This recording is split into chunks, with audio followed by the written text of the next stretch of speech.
स्वतःला शिस्त लावायची म्हणजे नेमकं काय करायचं? स्वतःला शिस्त लावायची म्हणजे थोडक्यात सांगायचं झालं तर तुम्ही हम्म.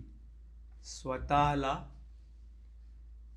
किती वेळ ताब्यात ठेवू शकताय. ओके. म्हणजे स्वतःला स्वतः जास्तीत जास्त वेळ ताब्यात ठेवणं हम्म. म्हणजे शिस्त लावणं स्वतः. ओके. बरोबर आहे. हम्म. आता याची 2-3 वेगवेगळे स्पष्टीकरणं सांगतो की आपण रोज सकाळी उठल्यापासून झोपेपर्यंत काही ना काहीतरी करत असतो. हम्म. बरोबर आहे. त्याशिवाय आपण काय असं म्हणजे अगदी बसून जरी राहिलो तरी पण विचार तरी करत असतो. हम्म. तो विचार करताना आपल्याला हवं तसं आपण करतो आहोत का? हम्म. हवं तसं करताना म्हणजे पुन्हा त्याचा वेगळा अर्थ पण काढला जाऊ शकतो. मला अभिप्रेत असलेला अर्थ असा आहे, म्हणजे ते काम करताना मला आजही समाधान मिळेल, आजही आनंद मिळेल, म्हणजे ज्याला इन्स्टंट ग्रॅटिफिकेशन म्हणतात तसं मिळेल. पण ते काम केल्यामुळे मला भविष्यात सुद्धा माझ्या आयुष्यावर सकारात्मक बदल घडेल आणि पुढे माझं आयुष्य चांगल्या म्हणजे मार्गी लागेल. हा, म्हणजे जे काय करतो त्याचं हो. आपल्याला दुःख होणार नाही. हो, तर स्वतःला जास्तीत जास्त वेळ ताब्यात ठेवणं ओके. म्हणजे शिस्त लावणं. हम्म. पण आता हे म्हटलं तर कठीण आहे. हम्म. त्याचं कारण आहे की आज प्रत्येक जण सोशल मीडियाने ग्रस्त आहे. हो. प्रत्येक गोष्टीवरती सोशल मीडियाचं अतिक्रमण मी म्हणेन. माहीत नाही ते बरोबर की पण आहेच आहे. हो. तर ते सगळं होतंय. दुसरं काय झालंय की आज सगळ्यांना सिम्पल लाईफ म्हणजे साधं जीवन जे आहे ना ते नको आहे. काहीतरी त्याच्यात आपल्याला एक्साइटमेंट हवी आहे बरोबर. आणि ते तसं करून सुद्धा जीवन सोपं पाहिजे. थोडासा फरक आहे साधं सिम्पल लाईफ ज्याला म्हणतात आणि इझी लाईफ. म्हणजे मी काही करेन पण मला ते केल्यानंतर सुद्धा मी अडचणीत पडायला नको असं सगळ्यांना वाटतंय. तर त्याचं कारणही वेगवेगळं आहे. म्हणजे कसं आहे की आज तुमच्याकडे ऑप्शन्स भरपूर आहेत, पैसे खर्च करण्यासाठीचे आणि पैसे कमवण्यासाठीचे. पण पैसे कमवायला आपण गेलो की प्रत्येक वेळेस वाटतं की मी माझ्याकडे जी काही माझी कपॅसिटी आहे, माझी क्षमता आहे, त्यापेक्षा मी काही जास्त काही कमवू शकत नाही असं पण वाटायला लागतं.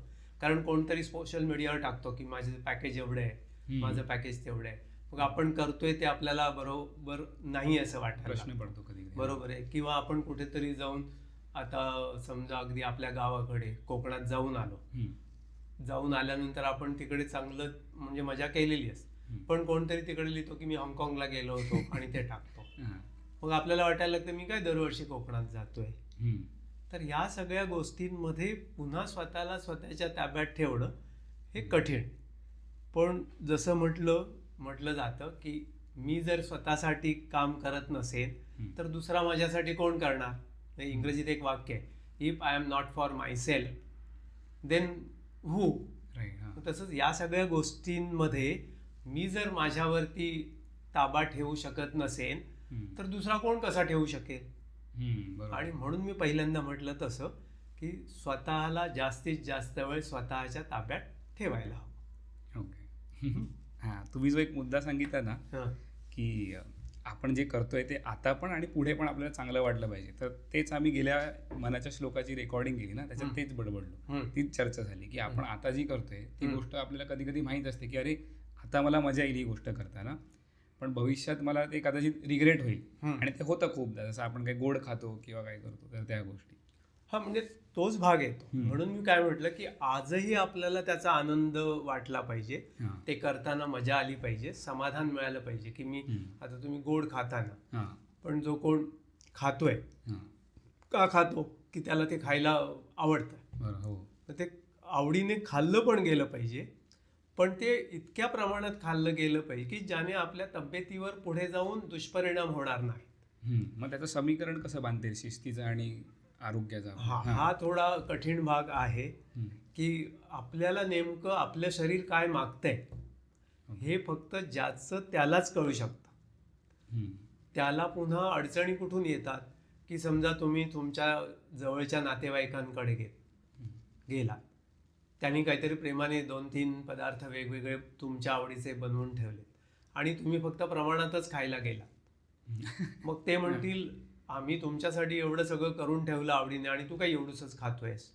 मग तिथे थोडंसं आपल्याला जो दबाव असतो तो यायला लागतो आणि मग आपल्याला वाटतं आपण थोडंसं खाऊया, त्यांना वाईट वाटू नये. पण याची जर वारंवारिता वाढायला लागली की आज तुम्ही यांच्याकडे गेलात, उद्या तुम्ही आणखी कोणत्या लग्न समारंभात गेलात, तिथे सगळी मंडळी ते खात आहेत, अगदी वेगवेगळ्या प्रकारचे गोडाचे पदार्थ आहेत, वेगवेगळ्या प्रकारचे आणखी सगळे मेनू आहेत, मग तिथे मी एवढंच घेईन, बाकीचे सगळे जेवत आहेत आणि तुम्ही एवढंच खाऊन तुमचं संपलेलंच, मग तुम्हाला तिथे अलिप्त राहायला लागतं. प्रत्येक जण विचारतो, अरे हो गया, हा अजून काहीतरी घे, हे खूप चांगलं ठेवलंय. मग तिथे स्वतःवरती ताबा ठेवायला हवा, जो पहिला मुद्दा मी सांगितला. बरोबर आहे. मग त्यावेळेला ताबा सुटला, मग असं किती वेळेला आपल्यावरचा ताबा सुटतोय, म्हणजे शिस्त बिघडते. बरोबर.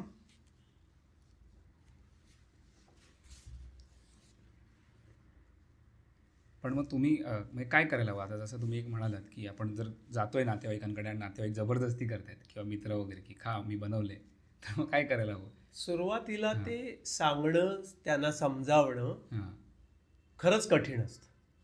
पण एकदा तुमच्या व्यक्तिमत्वाचा हा भाग त्यांना रुळला की हा येणार आहे, हा एवढंच खाणार आहे, मग उलट तुमच्याकडे बघण्याचा त्यांचा आदरभाव वाढतो की हा असं असून सुद्धा आमच्याकडे येतोय पण तो तेवढंच खाणार आहे. मग ते त्या दृष्टीने तुम्हाला बघायला लागतात. त्यानंतर त्यांचा होणारा आग्रह अजिबात बंद होत नाही, पण त्यांना माहिती आहे की हा अमुक गोष्ट अशीच करणार आहे. किंवा काही वेळेस आपण पाहुणे गेलो आणि तुम्हाला लवकर उठायची सवय असेल आणि सगळे झोपलेले असतात, मग तिथे आपण एकट्याने उठून त्या सगळ्यांना थोडासा त्रास देऊन सकाळच्या आवडत्या झोपेत, मग ते थोडं कठीण होतं. पण त्यांना अगोदरचा जर अनुभव असेल, तुम्ही लवकर उठणार आहात, तर मग ते तुमच्या लवकर उठण्याची पण सोय करून ठेवतात. तुम्ही लवकर उठणार आहेत ना, तर आम्ही उठलो नाही तर तोपर्यंत तुम्हाला या गोष्टी इथे ठेवलेल्या आहेत. म्हणजे सकाळच्या वेळेस आपण काय आपल्या घरात जातो, आपल्याला ब्रश करायचं असतं, म्हणजे काहीतरी वॉश घ्यायचा असतो, तर ते माहीत असतं. आणि तिथे ती मंडळी ती सगळी व्यवस्था पण करून ठेवतात आणि मग तुमचा मार्ग सुकर होतो. तर तुमचं थोडक्यात व्यक्तिमत्व त्यांच्यापर्यंत तशा प्रकारचं पोहोचेपर्यंत तुम्हाला अडचणी येते. एकदा ती तशी त्यांची ओळख झाली त्यांच्याकडे तुमच्या व्यक्तिमत्वाची, मग त्यांचा तुमच्याकडे बघण्याचा दृष्टिकोन पण बदलतो आणि मग तशा दृष्टीने ती म्हणतात की बाबा ह्याला असं हवंय ना, मग आपण तसं करून देऊ. सुरुवात थोडी कठीण आहे. त्याला इंग्रजीमध्ये फ्लाय व्हील इफेक्ट असं म्हटलं जातं की सुरुवातीला तुम्हाला ते वेग आणायला अर्थात त्या दृष्टीने नाही बघता येणार, पण तुम्ही तसं स्वतःची जडणघडण करायला तुम्हाला तो तेवढा वेळ द्यावा लागतो. पुन्हा तुम्ही कोणत्या वयोगटातले आहात आणि असं वागायला जाताय, तेच जर तुम्ही अगदी 17, 18, 20 या वयोगटातले असाल तर तुम्हाला खूप तुच्छतेने पण अरे हा काय एवढे या वयात असं करायचं तसं करायचं, तो शिष्ट आहे. पण तेच जर तुम्ही 30-35 असाल आणि वागायला लागलात, थोडंसं तुमचं कॉर्पोरेट मधलं थोडंसं तुमची पोझिशन वगैरे त्यांना माहिती आहे, मग त्याचा थोडासा मदतीचा भाग येतो की हा तिथे आहे त्याच्यामुळे असं होतो. कामानिमित्त बाहेर फिरला असेल त्यामुळे त्याला शिस्तीत राहायला लागतं. तर ते तसे पण कोणत्याही वयोगटात हे सुरू करा. तुम्हाला सुरुवातीला ते थोडं अडचणीचं किंवा स्वतःहून पुश करायला लागेल की मला नाही खायचं. बरोबर. फ्लायव्हील इफेक्ट समजावून सांगाल थोडं? फ्लायव्हील इफेक्ट म्हणजे काय म्हणतात की एखादं चाक एका ठिकाणी उभं आहे, त्याला जर गतीत आणायचं असेल तर खूप जोराची ताकद लावायला लागते, म्हणजे खूप आपल्याकडे असलेली ताकद लावायला लागते, म्हणजे आपण ढकलतो आहोत ती. तर ती त्या गतीत येईपर्यंत जास्तीत जास्त ताकद लागते. एकदा ते गतीत आली की मग त्याला फक्त ढकलत राहायचंय. हा सगळ्याच गोष्टींसाठी, म्हणजे तुम्ही जेव्हा एखादं यान वगैरे बाहेर पाठवता त्याला पण तिथे येतं. पण अगदी ऋणार्थाने असं नेहमी वापरलं जाते की स्तब्ध असलेली गोष्ट त्याला गतिशील बनवायची किंवा कामात आणायची, तर सुरुवातीला खूप प्रयत्न लागतात. ताकद म्हणताना प्रत्येक वेळेस अगदी शारीरिक ताकद नव्हे, पण प्रयत्न करायला लागतात. लोकांना तसं समजावून द्यायला लागतं.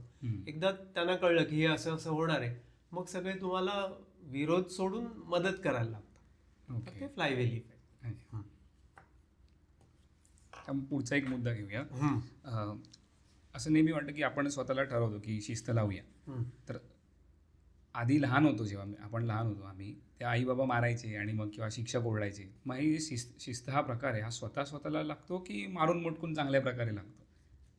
अच्छा, की कोणीतरी आपल्या मानगुटीवर बसले? कोणती गोष्ट, माझं स्वतःचं मत असं आहे, कोणती गोष्ट दुसऱ्याने म्हणजे कितीही ती चांगली असू दे, दुसऱ्याने ते दिलीये चांगली आहे असं सांगून, तरीही प्रत्येकजण त्या गोष्टीकडे शंकेनेच बघतो. मग ते शिस्त असो किंवा कोणती वस्तू विक्रेत्याने विकायला ठेवलेली असो, जोपर्यंत मला ते वाटत नाही की मला शिस्तीने वागायचंय, मला अमुक गोष्ट ही हवी आहे, आता ती गरजेची आहे, मग ती घेताना आपण वेगळ्या दृष्टिकोनातून जातो. तसंच जर मला शिस्तबद्ध आयुष्य जगायचं असेल तर दुसरे ज्या वेळेला सांगतील, म्हणजे थोडक्यात सकाळी लवकर उठण्याचं घ्या. सकाळी लवकर उठणं हे चांगलं, हे सगळ्यांना माहिती आहे, म्हणजे संपूर्ण जगात आहे की लवकर उठा आणि बऱ्याचशा गोष्टी मग त्या सोप्या होतात.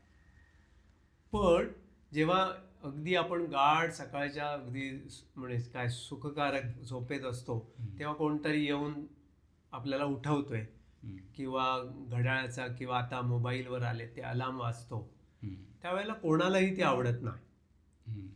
मग त्यावेळेला दोन गोष्टी होतात की एकतर तुम्ही म्हणारे काय कटकट आहे, मला झोपू दे ना अजून. बरोबर. दुसऱ्या बाजूने आपण असा विचार केला, नाही अलार्म झाला, आता मला उठायचं आणि कुठे काही जे ठरलेलं काम आहे ते करायचंय.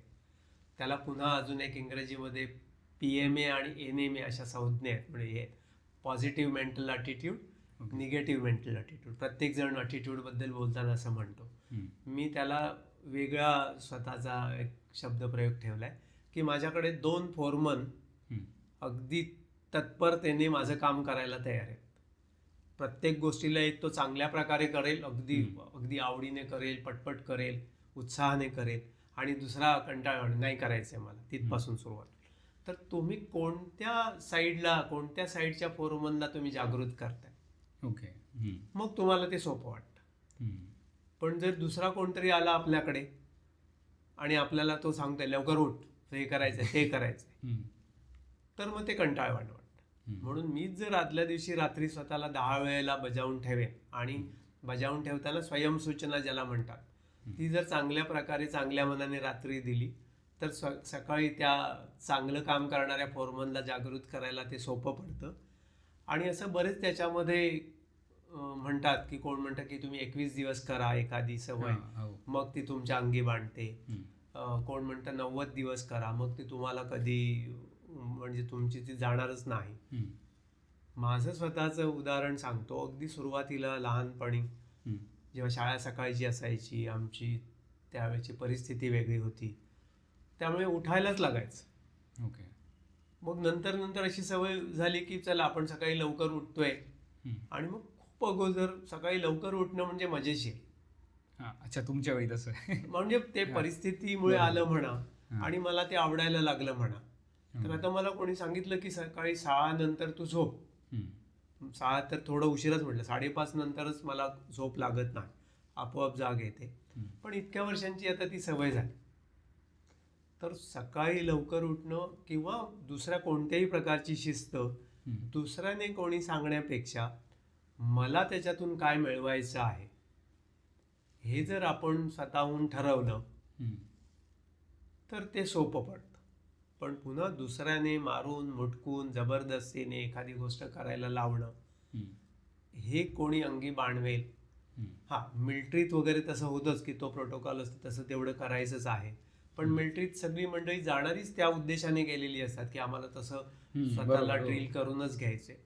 पण आपण सामान्य नागरिक तसं करत नाहीये ना. प्रत्येकाला चांगलं व्हायचं असतं, पण चांगलं म्हणजे त्याचं डेफिनेशन कुठेतरी संदिग्ध असतं, धुसर असतं, आणि मग त्यासाठी लागणाऱ्या गोष्टी पण नेमक्या काय हव्यात त्या कळत ना. मग शिस्तीचा अभाव येतो. तर हे सगळं एकात एक असं काय अडकलेल्या गोष्टी आहेत. थोडक्यात स्वतःहून ठरवा, हळूहळू सुरू करा, आणि मग ती पुढे जाईल. म्हणजे सगळं खाण्याचं कमी करायचं, आपण नंतर त्यावर बोलू. पण आता याच्यात शिस्त दुसऱ्याने लावलेली काही प्रमाणात, काही वयापर्यंत तरी ठीक आहे, किंवा अजून शिस्त कशी लागते की रोज सकाळी सगळी मंडळी लवकर उठतात. का उठतात? कोणाला सकाळी शाळा कॉलेजला जायचं असतं, कोणाचं ऑफिस लांब असतं, लवकर निघायचं असतं, म्हणून सगळी मंडळी लवकर उठतात. पण मी म्हणतो गरज नसताना जो माणूस रोज सकाळी 5:30ला उठतोय, 6:30ला घर सोडतोय कामासाठी, तो माणूस शनिवार रविवारी त्याच वेळेला उठतोय का? मग सकाळी लवकर उठणं सोपं आहे. ओके. हां, तसं आहे. कारण तुम्ही ते मिलिटरीचं बोललात ना की सैन्याचं, तर त्यांचं असं असेल की एन्व्हायरमेंटच तसं असतं कम्प्लीट आणि स्वतःहून त्यांनी ठरवलं सगळ्यांना ते करायला. म्हणून म्हटलं की मिलिटरीत जाणारी मंडळी ती अगोदरच ठरवून जातात. तर तिथे बऱ्याचशा गोष्टी या सुरुवातीला फोर्सेबली करून घेतात, पण तो फोर्स आपल्यावरती अप्लाय केला जाणार आहे हे गृहीत धरूनच ती गेलेली असतात. मानसिक तयारी असते. आणि कोणालाही एक झोपलाय आणि दुसरा उठलाय असं होत नाही ना. घरात तसं होत नाही. एक कोणतरी झोपलेला असतो आणि मग एकालाच कोणाला, किंवा बाकीचे सगळे झोपलेले असतात आणि एकच कोणतरी म्हणतो मी उठून जाईन उद्या सकाळी, तो भाग येतो. तर अशा प्रकारे आपल्याला ते ठेवायचे. बरोबर. पण मग कधी कधी असं होतं की आपल्याला जाणवतं की शिस्त लावायला हवी, तरी पण खूप वेळ का लागतो? म्हणून म्हटलं ना, तुमचा स्वतःवरती तो ताबा जेवढा जास्त तेवढा लागणारा वेळ कमी. ओके. तो जर ताबा नसेल तर मग तो वेळ जास्त लागणार. अच्छा. पुढच्या प्रश्नाकडे वळूया आपण. असं वेळेचं नियोजन पाळल्याने कसं पाळायचं आणि काय फरक पडतो जर मी पाळली वेळ सगळीकडे? वेळेचं नियोजन बरोबर आहे. आधी पहिल्यांदा तुम्ही, मगाशी मी म्हटलं त्याप्रमाणे की प्रत्येक जण सकाळी उठल्यापासून रात्री झोपेपर्यंत काही ना काही करत असतो, जी काही परिस्थिती असते त्याप्रमाणे. मग तुम्हाला त्या दिवसभरात ज्या ज्या गोष्टी करायच्या आहेत, पहिल्यांदा त्या गोष्टीचा एकदा आढावा घ्या. त्यातल्या मोठ्या मोठ्या गोष्टी काय आहेत, म्हणजे आपण पुन्हा ते काम जे काही दिवसभर करतो त्यात 3 प्रकारच्या गोष्टी येतात. एक तर आपल्या नोकरी व्यवसायासंबंधीच्या गोष्टी असतात, नंतर वैयक्तिक गोष्टी असतात, आणि त्याही अगोदर आपण उठल्यानंतर जी रोजची सकाळची काही कामं असतात, म्हणजे अगदी आंघोळ करण्यापासून ब्रश करण्यापासून ते सगळं, ती तर कंपल्सरीली करायलाच लागतात. त्याच्यानंतर जी काही कामं आहेत, म्हणजे थोडक्यात तुम्हाला आजच्या दिवसभरात काही बँकेची स्वतःची कामं करायची आहेत, ऑफिसला जायचं आहे, संध्याकाळी आल्यानंतर काहीतरी घरात जर कोणाचं काही आणायचं असेल, म्हणजे थोडक्यात आपल्या आईवडिलांचं औषध पाणी आणायचं असेल डॉक्टरकडे, तर ह्या सगळ्या कामाचं नेमकं पहिल्यांदा तुम्ही काय काय कामं आजची आहेत ती ठरवा. आणि मग त्या कामांमध्ये बारीक बारीक बारीक बारीक कामं, म्हणजे पहिल्यांदा तुम्ही आता शाळा कॉलेजमध्ये किंवा कुठेतरी ट्रेनिंगमध्ये आपल्याला ती एक बादली देतात, मोठे दगड देतात, नंतर अजून छोटे छोटे दगड देतात, रेती देतात आणि पाणी देतात, आणि ते सांगतात या बादलीत जास्तीत जास्त तुम्ही भरा. तर आपण त्यावेळेस शिकलेलो होतं की पहिल्यांदा ते मोठे दगड आपण टाकतो, मग त्याच्यात जो जागा त्यात छोटे छोटे दगड, मग रेती आपण टाकतो, हलवतो त्याला, आणि मग पाणी भरतो. आपण जर उलटं केलं तर त्याचं उलटं गणित होतं. बरोबर. तसंच आपल्याला जी मोठी मोठी कामं करायची ती पहिल्यांदा ठरवा की या वेळेला एवढा कामासाठी एवढा वेळ लागेल, आणि त्याच्यामध्ये छोटी छोटी गोष्टी तुम्ही टाका. पुन्हा आपण प्रत्येक वेळेला, म्हणजे मी नेहमी सगळ्यांना सांगतो की आपल्याला इथून चर्चगेटला जायचं असेल तर आपण दहिसरहून चर्चगेटला जायला किती वेळ लागतो ट्रेनला, आज सगळ्या गोष्टी दिसतात, त्याचा अभ्यास करतो. एवढा वेळ लागेल, फास्ट ट्रेन मिळाली तर एवढा वेळ, स्लो ट्रेन मिळाली तर एवढा वेळ. पण आपण आपल्या घरापासून स्टेशनपर्यंत जाताना जर रिक्षाने किंवा आणखी दुसऱ्या साधनाने जात असू तर मध्ये कधी कधी ती गाडी मिळायला उशीर लागतो, सिग्नल असतं वगैरे वगैरे सगळ्या गोष्टी, ते आपण गृहीत धरत नाही. कधी ट्रेन लेट असतील तर त्यासाठीचा जास्तीचा वेळ काढा. ओके. किंवा सांगतो की तुमच्याकडे पाहुणे येणार असतील, त्यांना जेवायला आपण बाहेर नेणार असू, तर फक्त तो हॉटेलचा होणारा अंदाजे खर्च आपण गृहीत धरून चालत नाही. मग कोण म्हणेल नाही मला पान पण खायचंय, लहान मुलं असतील तरी म्हणतील जेवणानंतर आपण अमुक ठिकाणी जाऊया, आईस्क्रीम पण खाऊया. मग त्यासाठीचं थोडंसं जास्तीचं बजेट ठेवा.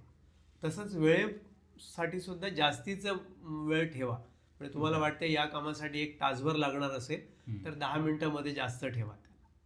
जर दोन्ही बाजूला ते स्ट्रेच झालं काम किंवा कधी कधी असं होतंय की मध्येच कामात व्यत्यय येतो, फोन तर आता आहेच आहे, त्या व्यतिरिक्त कोण आला, म्हणजे आता आपण इथे बसलो आहोत आणि बेल वाजली आणि त्या माणसाने 5 मिनिटं काही गोष्ट विचारायला खर्च केली तुमची, मग ती 5 मिनिटं तशी जातात आणि मग गणित बदलतं. तर अगदी त्याला कठोकट न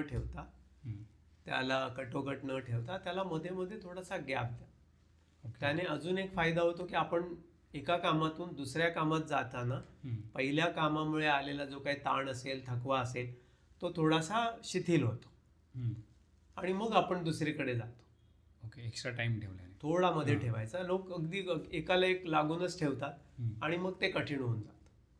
आणि मुळात काम म्हणजे कोणीतरी थोपवलेलं आहे, ते करायलाच हवं. आज टार्गेट बेस सगळीकडे असतं.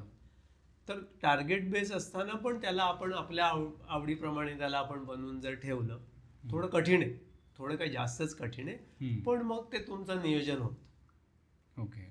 पण ऑलरेडी तुमचं ठरलेलं आहे, मध्येच एखाद्याने काहीतरी आपल्याला घुसवलं ते काम आणि त्यासाठी वेळच ठेवलेला नाही, मग ते कठीण होतं. ओके. अनप्लॅन्ड जर कोणती गोष्ट अनप्लॅन्ड आणि येणारच आहे, म्हणजे असं कधी होत नाही. मी विचारलं कारण काय व्हायचं, आमचे जे अमेरिकन लोक यायचे भारतात मीटिंगसाठी किंवा काही गोष्टींना फिरायला वगैरे काय ऑफिसेसचे, तर ते 7 म्हटलं की 7 वाजता यायचे आणि आपली लोक सगळी उशिरा यायची. म्हणजे ते त्यांना सांगायचे अरे 7 म्हणजे 7:30. म्हणजे त्याने एकतर बदनामी पण झाली की काय भारतीय लोक असे, आणि त्यांचा वेळ पण फुकट गेला. हा मुद्दा सगळ्या सगळ्या म्हणताना ते चुकीचं आहे, पण बऱ्याचशा आपल्या लोकांना लागू पडतो. म्हणून पुन्हा सांगतो की तुम्ही 7 वाजता तिथे जर पोहोचणार असाल तर तुम्ही 6:45 वाजता पोहोचायच्या तयारीने निघा.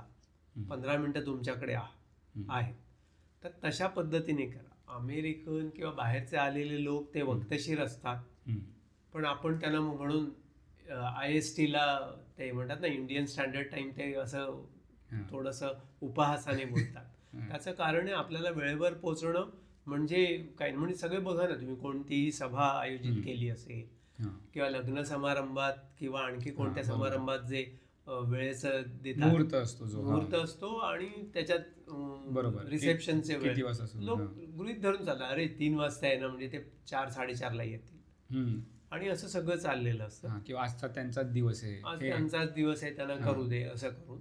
पण पुन्हा त्याच्यात म्हणून म्हटलं ना की मगाशी तुम्ही सगळे जण खातायत आणि तुम्ही थोडंसं खाऊन बाजूला आहात, तर तिथे तुम्हाला अलिप्त व्हायला होतं. तसंच वेळेच्या बाबतीत लवकर तुम्ही जर पोहोचणारे असाल तर तुम्हाला थोडा अलिप्तपणा किंवा तुमच्या अरे हा आला पण एवढ्या लवकर. दुसरा एक तोटा असा होतो की तुम्ही जाऊन तुमचा जो काही लोक उशिरा येण्यामुळे तुमचा वेळ फुकट जातो, मग त्यावेळेला तुम्ही त्या वेळेचा काहीतरी उपयोग होईल. म्हणजे तुम्ही वाचायला आवडत असेल तर एखादं पुस्तक ठेवा बरोबर, किंवा तुमची कॉलिंगवर होणारी कामं असतील तर ती कामं त्यावेळेस ठेवा. आणि म्हणून मगाशी म्हटलं त्या मोठ्या मोठ्या कामांच्या मध्ये छोटी छोटी कामं तुमची घुसवा. ओके.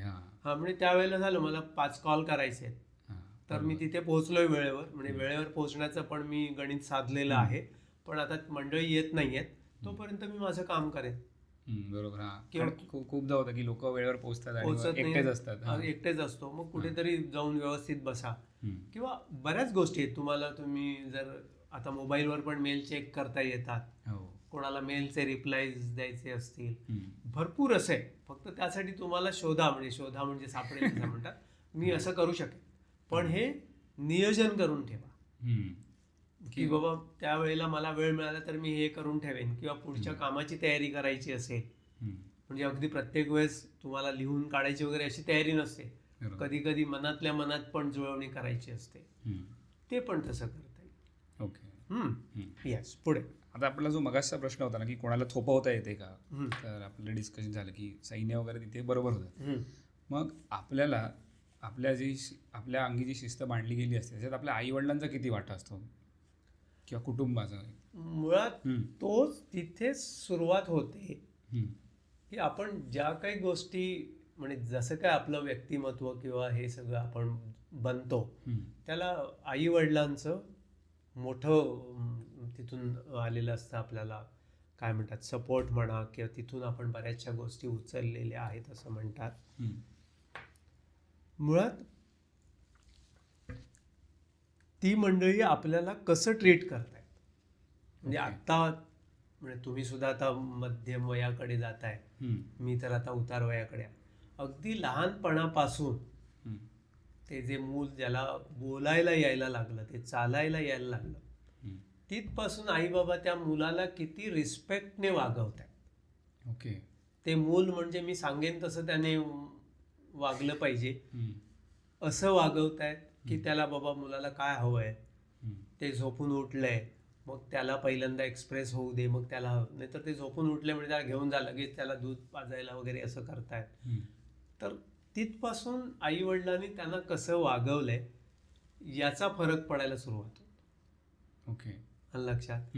पण बऱ्याचशा आई वडिलांचा, मी इन्क्लुडेड, म्हणजे माझंही तसं झालं असेल कदाचित, की मुलांनी मी सांगतोय तसं वागायला पाहिजे, मी त्याच्या चांगल्यासाठीच वागतोय ना, आपलं असं बोलतोय ना, सांगतोय ना, पण त्याला कुठे कळतंय हे माझं चांगलं आहे की हे माझं वाईट आहे. म्हणजे एका बाल मानसोपचार तज्ज्ञांना हा प्रश्न विचारला गेला की आम्हाला परवडत नाही म्हणून आम्ही फक्त मुलाला दूध देतो आणि आम्ही चहा पितो. ओके. कारण त्याला ते दूध गरजेचं आहे. तर त्यांनी सांगितलं त्या मुलाला कसं कळणार की हे मी दूध पितोय हे मला चांगलं आहे, आई बाबांना परवडत नाहीत म्हणून ते चहा पितायत. ते म्हणेल हे चांगलं काहीतरी मस्तपैकी रंगीत पितायत आणि तर मला पण चहाच हवाय. त्याला जेव्हा ते कळेल तेव्हा तो म्हणेल, मग त्याच्यावरचे उपाय शोधायला. आई बाबा कोणत्याही मुलाला त्याला जसं वागवतायत त्या पाठीमागे त्यांची धारणा हीच असते की आम्ही याला चांगल्या प्रकारे वागवतो आहोत, वागवायला हवं जेणेकरून हा मोठा होईल चांगला. पण ते तसं वागवण्याचं त्या मुलाला पहिलं समजलं पाहिजे, समजवलं गेलं पाहिजे त्याच्या पातळीवर जा. ओके. हां, बरोबर आहे की बाबा तो का खेळतोय, त्याला काय खेळायला हवंय, तर ते तू हे खेळ वगैरे असं जर सांगितलं. मुळात मुलांकडे आज वेगवेगळ्या प्रकारची खेळणी आणून दिलेली असतात आणि कोणतरी आजी आजोबा काका मामा किंवा आई बाबा जर असले जवळ, नाही तर आई बाबाच असतात, मग ते हे खेळ ते खेळ, आणि तो त्या घराण्यात म्हणतो मला हे नाही करायचं, मला कुठेतरी जाऊन चांगलं मस्तपैकी हुंजडायचं, आणि ते करू दिलं जात. मग तिथपासून तो एक म्हणतात ना की ती एक दरी म्हणा किंवा एक दुरावा म्हणा ते चालू व्हायला. किंवा आई बाबा, अजून एक उदाहरण सांगतो की त्याच डॉक्टरांनी सांगितलं की मुलं अभ्यास करत नाहीत तर त्यांना अभ्यास करायला कसं लावायचा हा प्रश्न त्यांना विचारला गेला.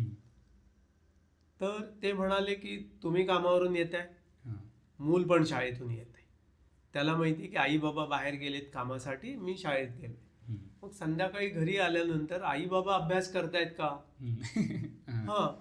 तर मी करेन, मी अभ्यास करणार आणि बाबा कुठेतरी सोफ्यावरती म्हणजे लोळतायत आणि पेपर वाचतायत किंवा टीव्ही बघतायत किंवा आणखी कोणाशी तरी बोलतायत, आलेत शेजारचे कोणतरी आणि मला सांगतात अभ्यास कर म्हणून. मी का करू, मी पण शाळेतून आलो ना, मी पण काम करून आलो. तर त्यावेळेस त्यांनी सोपा उपाय सांगितला की तुम्हाला वाचायचं असेल नसेल, 1-2 पुस्तकं अशी तिकडे पसरवून बसा टेबलावर किंवा खाली, आणि काय असं मध्ये पेन ठेवा, वही ठेवा, आणि मग काय करायचं ते करा. म्हणजे हे मूल 3-4 वर्षांचं, 5 वर्षांचं जे शाळेत जायला लागलं, आजकाल 2-2.5 वर्षापासूनच जात आहे आणि तेव्हापासूनच अभ्यास सुरू होतो. तर तो येऊन विचारेल, ते म्हणे उशिरात उशिरा 3-4 दिवशी मूल येऊन विचारेल की तुम्ही काय करताय किंवा तू काय करतो. तर त्याला सांगायचं तुम्हाला डिस्टर्ब करू नको, मला माझ्या सरांनी, म्हणजे साहेबांनी नाही म्हणायचं, सरांनी किंवा मॅडमनी मला अभ्यास दिलाय, काम दिलंय, ते मी करतोय, नाही तर मला उद्या ओरडा पडेल, तुला तुझं असेल तर तू कर, पण आत्ता मला डिस्टर्ब करू नकोस. ते शोधून हे करून स्वतःची काहीतरी वही बी काहीतरी ते दप्तर असतं ते आणून तिथे बसेल. मग ते मध्येच विचारेल हे मी काय करू, तेव्हा मात्र त्याला सांगा असं नाही असं कर, तू झालं की मला सांग, मी माझं करतो. अच्छा. तर अशा प्रकारे म्हणे तुम्ही त्यांना अभ्यास करायला लावू शकताय. अभ्यास कर म्हणून सांगितलं ना, मी का करू हा प्रतिप्रश्न येतो. ओके. तर तसं तुम्ही केलं. पण आता प्रत्येक जण कामाच्या वेळा यायला उशीर होतोय, थकून यायला होतंय, मग खरंच 6, 6:30, 7 वाजता घरी पोहोचणारी पालक मंडळी कमी आहेत. पुन्हा दोघांपैकी एक कोण आलं तर त्यांना संध्याकाळच्या स्वयंपाकाचं वगैरे सगळं करायचं असतं. पण मग आजच्या काळाप्रमाणे त्यावरती तुम्ही उपाय शोधले पाहिजे. पण मुलांना अभ्यास करायला लावताना हा एक सोपा मार्ग आहे, तो कसा लावता येईल ते बघायला. ओके, हां, म्हणजे एकंदरीत शिस्तीच्या बाबतीत. शिस्तीचं किंवा मुलांना जे काही पालक म्हणून तुम्ही मोठं करताय, तुम्ही प्रत्येक वेळेला त्या मुलाला जर त्याच्यावरती टीकाच करत असाल, तुला हे पण जमत नाही, तुला ते पण जमत नाही, यासाठी एक सुंदर पुस्तक आहे मराठीत, कामाची किमिया नावाचं, ग ना सप्रेंचं. अच्छा, हां, कामाची किमिया. कामाची किमिया, ग ना सप्रे. ओके, लिहून. तर त्याच्यात एक म्हणजे मला ते आत्ताच आठवते ते सांगतो की लहान मुलाला आपण सांगितलं की हा कप नेऊन आतमध्ये ठेव, आणि त्याने तो पाडला, फुटला कप. तर त्यावेळेला आपण त्याला अरे तुला एवढसा कप सुद्धा आतमध्ये नेऊन ठेवता येत नाही का? त्याऐवजी त्याला जर सांगितलं अरे होतं कधी कधी, तुला लागलं नाही ना, हां, आपण काचा दोघांनी मिळून भरूया, बरोबर आहे. आता चहाचा कप असेल तर चहा तळायला जो चहा असतो तो पण शिंतोडे वगैरे होतात. ते जर तिथे बाबा असतील, कोणी असतील, त्यांनी त्या प्रकारे त्याला मदतीला घेऊन पहिल्यांदा त्याची काळजी म्हणून त्याला विचारलं तुला लागलं नाही ना कुठे, पुढच्या वेळेला तू काळजीपूर्वक ते नेऊन ठेव. पण त्याच्यावेळी त्याचं म्हटलं नाही तुला एवढी पण तुझ्यात ताकद नाही, तुझे हात काय फाटलेले आहेत, असा हा स्वाभाविक प्रतिक्रियेचा भाग येतो. त्याच्याऐवजी असा केला, हां, किंवा असं त्याला असेल नसेल सांगितलं अरे माझ्या पण हातून पडला होता मागच्या वेळेस, तर होतं कधी. तर मग ते तसे त्यांनी बरेचसे सांगितलेले आहेत किस्से. काम करण्याचा सगळ्यांना कंटाळा येतो, ते पण काय येतो. आता मी बरीच वर्ष झाली ते पुस्तक वाचून. किंवा अजून एक इंग्रजीत पुस्तक आहे, शार्ड हेल्मस्टेटर नावाच्या लेखकाने लिहिलेलं, what to say when you talk to yourself. Talk to yourself. थोडं किचकट आहे पुस्तक, पण चांगलं आहे, वाचावं असं पुस्तक आहे. तर तशा प्रकारे पुन्हा एकदा पालकांनी तिथे डॉमिनन्स कमी ठेवून, कारण आपण काय समजतो की याला मी या जगात आणलंय पण त्याला मी हवं तसं मोठं करेन, माझं ऐकायला पाहिजे, मी सगळं करतोय ना. आणि सगळे पालक ऐकत असतात ना की मी एवढा मरतो तुमच्यासाठी, तुम्हाला साधा अभ्यास पण करता येत नाही. तर ती का करत नाहीये, त्याच्याऐवजी काय प्रॉब्लेम आहे. तर तसं केलं. अनुजाताईने गेल्या वेळी आम्हाला पॉडकास्टमध्ये सांगितलं, ती होम स्कूलिंग घेत होती, तर की पालक 1-2 वर्षाच्या मुलांचे असे मोठमोठे बर्थडे सेलिब्रेट करतात, आणि मग नंतर तेच ऐकून दाखवतात की बघ तुझ्यासाठी आम्ही एवढं केलं, आणि आमच्या वेळेला कोण साधा वाढदिवस पण लक्षात ठेवत नव्हता. मग ते मुलं म्हणतात की मी सांगितलेलं का, मग ते असं होतं की उलट बोलतात आता मुलगा. कारण कोणावरही एखाद्या गोष्टीचा भडीमार केला तर प्रतिकार हा होणारच ना. मग तो शाब्दिक होईल आणि मग हळूहळू वाढून तो नेहमी फटकूनच वागेल. मग असं ते होतं. म्हणून म्हटलं की अगदी मूल समजू लागलं की तेव्हापासून तुम्ही त्याला कसं वागवताय, त्याशी कसं हे करताय. चुका तर आपल्या या वयात पण होतात, मग त्यांना तर सगळं नवीन नवीन आहे, ते सगळ्याच बाबतीत चुका होणार. मग त्यावेळेला त्यांच्या चुकांची तुम्ही प्रत्येक वेळेस जर हायलाईटच ते फक्त निदर्शनास आणून दिलं, त्याच्याऐवजी ते झालं का ठीक आहे पुढच्या वेळेला आपण काळजी घेऊया, बरोबर आहे, त्याच्यासाठी पुढच्या वेळेला जरी नीट कर असं सांगण्यापेक्षा पुढच्या वेळेला आपण म्हणजे काळजी घेऊया असा जर शब्दप्रयोग केला तर त्याने इम्पॅक्ट चांगला येतो, असं माझं स्वतःचं मत आहे. कोणाला त्याच्यात वेगळा असा काही अर्थ निघेल किंवा मत वेगळं असू शकेल माहिती. ओके, मग हे काय ट्रेनिंग वगैरे घ्यायला हवी का, जर पालकांनी ट्रेनिंग वगैरे घ्यायला हवी का? म्हणजे आता असं होतं की आपण एका वयात आलो की आपल्याला वाटतं अरे आपण झालो आता सक्षम मुलांना जन्म देण्याला, आणि मग आपण तसेच वाढवतो जसे आपण काय माहिती नसतं, आयडिया नसते की कसं काय मूल एक वाढवायचं. मग ह्याच्यासाठी काय ट्रेनिंग वगैरे घ्यायला हवी का पालकांनी, किंवा आताच्या पिढीने, आमच्या पिढीने? बाहेर असे पेरेंटिंगवरचे क्लासेस आहेत, बाहेर म्हणताना भारताच्या बाहेर म्हणजे युरोपियन देशांमध्ये वगैरे ती मंडळी पहिल्यांदा लग्न वगैरे झाल्यानंतर मूल जन्माला घालण्या अगोदर ते क्लासेस करतात. आपल्याकडे अजून असं कुठे पेरेंटिंगवरचे क्लासेस वगैरे असं काही नाही आहे. पण जसं जसं आता पुढची पिढी ही सगळी प्रगल्भ होत जाईल, आता मंडळी विचार करू लागलेत की खरंच आपण मूल जन्माला घालून त्याला व्यवस्थितपणे वाढवू शकू की नाही, हे आता विचार यायला लागलाय, बरोबर आहे. त्याच्या अगोदर असं नव्हतं. लग्न झालं त्याच्या अगोदर म्हणताना एक आजपासून 20 वर्षांपूर्वी किंवा आमचं लग्न झालं त्याला 35 वर्ष झाली की झालं की लगेच मूल जन्मा म्हणजे लग्न झालं की तो एक बरोबर त्याच वेगात त्याच ओघात येणारा सगळा भाग होता. आता सजग झालीत मंडळी, पण तरीही पेरेंटिंगवर त्याने फरक पडेल का तर तुम्ही म्हणताय तर ते क्लासेस किंवा आता ज्याला काउन्सिलिंग म्हणतात तर आत्ता थोडे थोडे काउन्सिलर्स त्याच्यावरती यायला लागलेत. एकंदरीतच आपल्याकडे हा बदलाचा जो म्हणजे लोकसंख्या वाढीचा वेग पासून सगळ्या ह्या बदलाचा वेग आहे ना हा खूप जोराचा आहे. पण आपण त्या मुलांना तसं ठेवायला पाहिजे. कारण आता बघा ना शाळांमध्ये गेल्यानंतर एकदा पालकांनी त्या शाळेत त्याला प्रवेश घेतला की नंतर शाळेतली मंडळी काय म्हणतात त्यावरती बरंचसं असतं. पण पालकांचं मत म्हणजे पेरेंट्स मीटिंग होत आहे पण तिथे कोणत्या पालकाने एक वेगळा मुद्दा जर उपस्थित केला तर त्याला साईडलाईन केलं जातं. बरोबर आहे. मग मंडळी बोलायची बंद होतात. पण खरंच पालक आणि शिक्षक यांच्यामध्ये संवाद होऊन घरी हा कसा वागतोय, शाळेत कशी वागतायत मंडळी. कारण दोन मंडळी जास्त वेळ त्या नाही करतात. सुरुवातीला म्हणजे अगदी शाळेपर्यंत तर सतत मंडळी शिक्षकांच्या जवळ असतात आणि पालकांच्या जवळ असतात. मग हळूहळू ते विस्तारित जातं आणि मग कॉलेजमध्ये जातात, मग वेगवेगळ्या ग्रुप्समध्ये जातात. तोपर्यंत तरी त्या दोघांमध्ये संवाद असायला पाहिजे. तो कुठे होताना दिसत नाही. म्हणजे पालक मंडळी जर गेली त्यांनी फक्त हे आम्ही असं केलं तसं केलं हे उपक्रम आहेत असं सगळं होतं.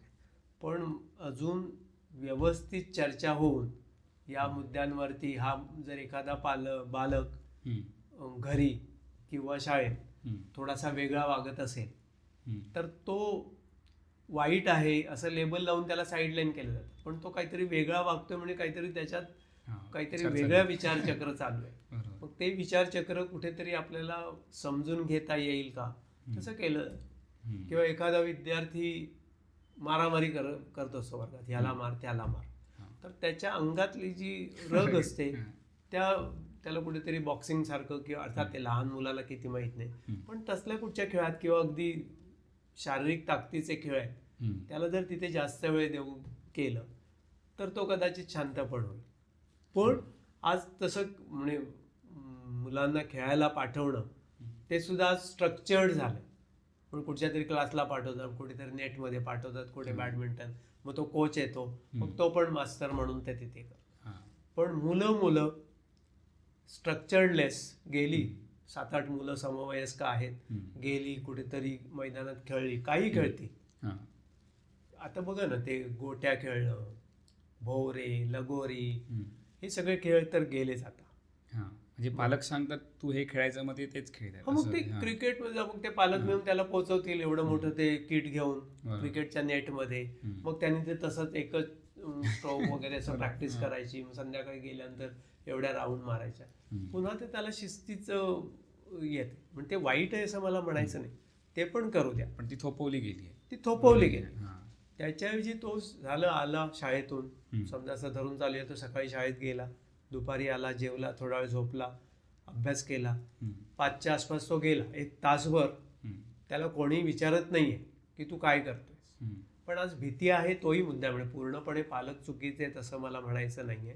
भीती आहे, कुठे जातील, कोण काय करतील. बरोबर. पण ते जर थोडंसं ओव्हरलुक केलं म्हणजे अवलोकन ठेवलं की काय करतायत किंवा मुलांकडे तो जर संवाद ठेवला की आज काय झालं त्याच्यावरती चर्चा, पण ती सांगून नाही होत. मी जर सांगितलं आज मी बाहेर गेलो आणि माझं अमुक एकाशी भांडण झालं आणि त्याने मला बोलला तो आणि मला वाईट वाटलं तर मूल पण सांगेल बरोबर आहे.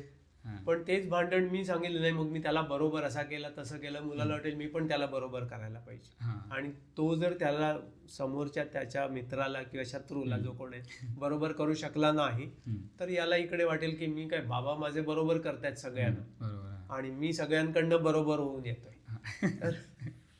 असं व्हायला हवं. पण हा खूप एक मोठा, मी काही कोण याच्यातला तज्ञ किंवा नव्हे, पण असं बघताना मी वाचतोय ते करताना म्हणून मी बघतो. ओके. आता ह्यालाच धरून एक पुढचा प्रश्न की आता नवीन जी पिढी आहे तर सगळे म्हणतात की जेनझी एकदम बेशिस्त झाली आहे किंवा आमचं ऐकत नाही. मग हे काय तुम्हाला पण वाटतं का असं की जेनझी बेसिस्ट आहे किंवा प्रत्येक मागच्या पिढीला पुढची पिढी बेशिस्त आहे हे वाटतच असलेलं. जेनझीच्या अगोदरच्या पिढीला त्याच्या अगोदरच्या पिढीने पण बिघडलेलीच म्हटलेलं आहे. जेनझी म्हणताना मला वाटतं काय 1997 ते 2012 या 15 वर्षातले जन्मलेले लोक आहेत. त्यांचे बाबा आई ही मंडळी आता 55-60च्या वयोगटातले. मुळात 2 मुद्दे मी ते म्हणजे हायलाईट करेन.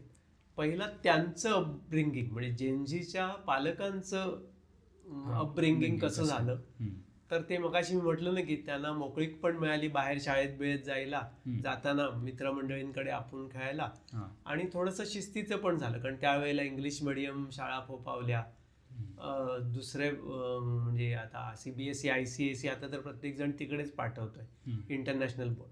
पण 60ची जी मंडळी आहेत किंवा 50ची मंडळी आहेत ती शाळेत असताना इंग्लिश मिडियम आलं, कॉन्व्हेंट आलं, मग त्यांना CBSE ICSE मिस झालं. त्यांना असं वाटायला लागलं की आपण जर CBSE ICSEत असतो तर आपण अजून काहीतरी चांगलं केलं असतं. ती मंडळी ज्या वेळेला कामाला लागली म्हणजे जेनझीची पेरेंट्स मंडळी, तेव्हा वेगवेगळ्या व्यवसायाच्या संधी या ओपन अप होऊन गेल्या. म्हणजे जर IT क्षेत्र बघितलं तर गेल्या 30 वर्षापूर्वी ते बहरलं. बरोबर आहे, 30-35 थोडं मागे गेलात तर. बरोबर आहे. तर त्यावेळेला त्यांना असं वाटायला लागलं की मी हे इंजिनिअरिंग केलं, मी कॉमर्स ग्रॅज्युएशन करून ITत गेलो तर मला एवढा फायदा, ते जर इंजिनिअरिंग करून गेलो असतो तर एवढा झाला असता. मग ते सगळे जे काही सुटलेले मुद्दे आहेत ते जेनझीवाल्यांकडे मंडळी आम्ही लावायला लागलोय.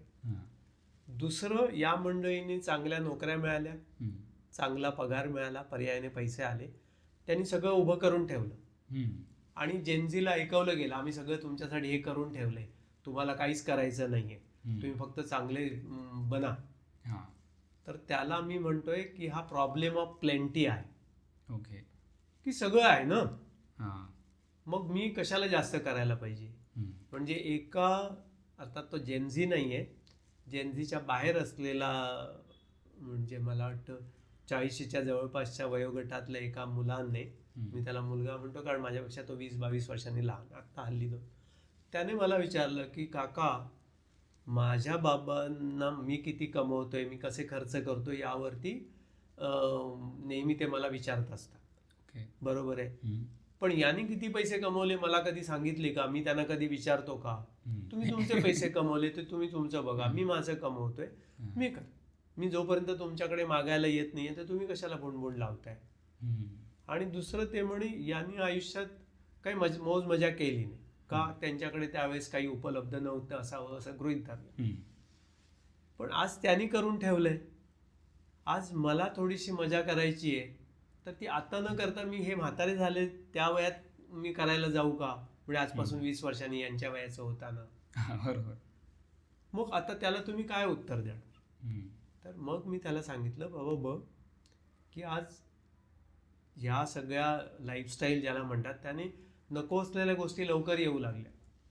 की मागच्या पिढीला डायबिटीस हा 50-55 मध्ये व्हायला लागला, मग तो 45 आला, आता तो 30 यायला लागला.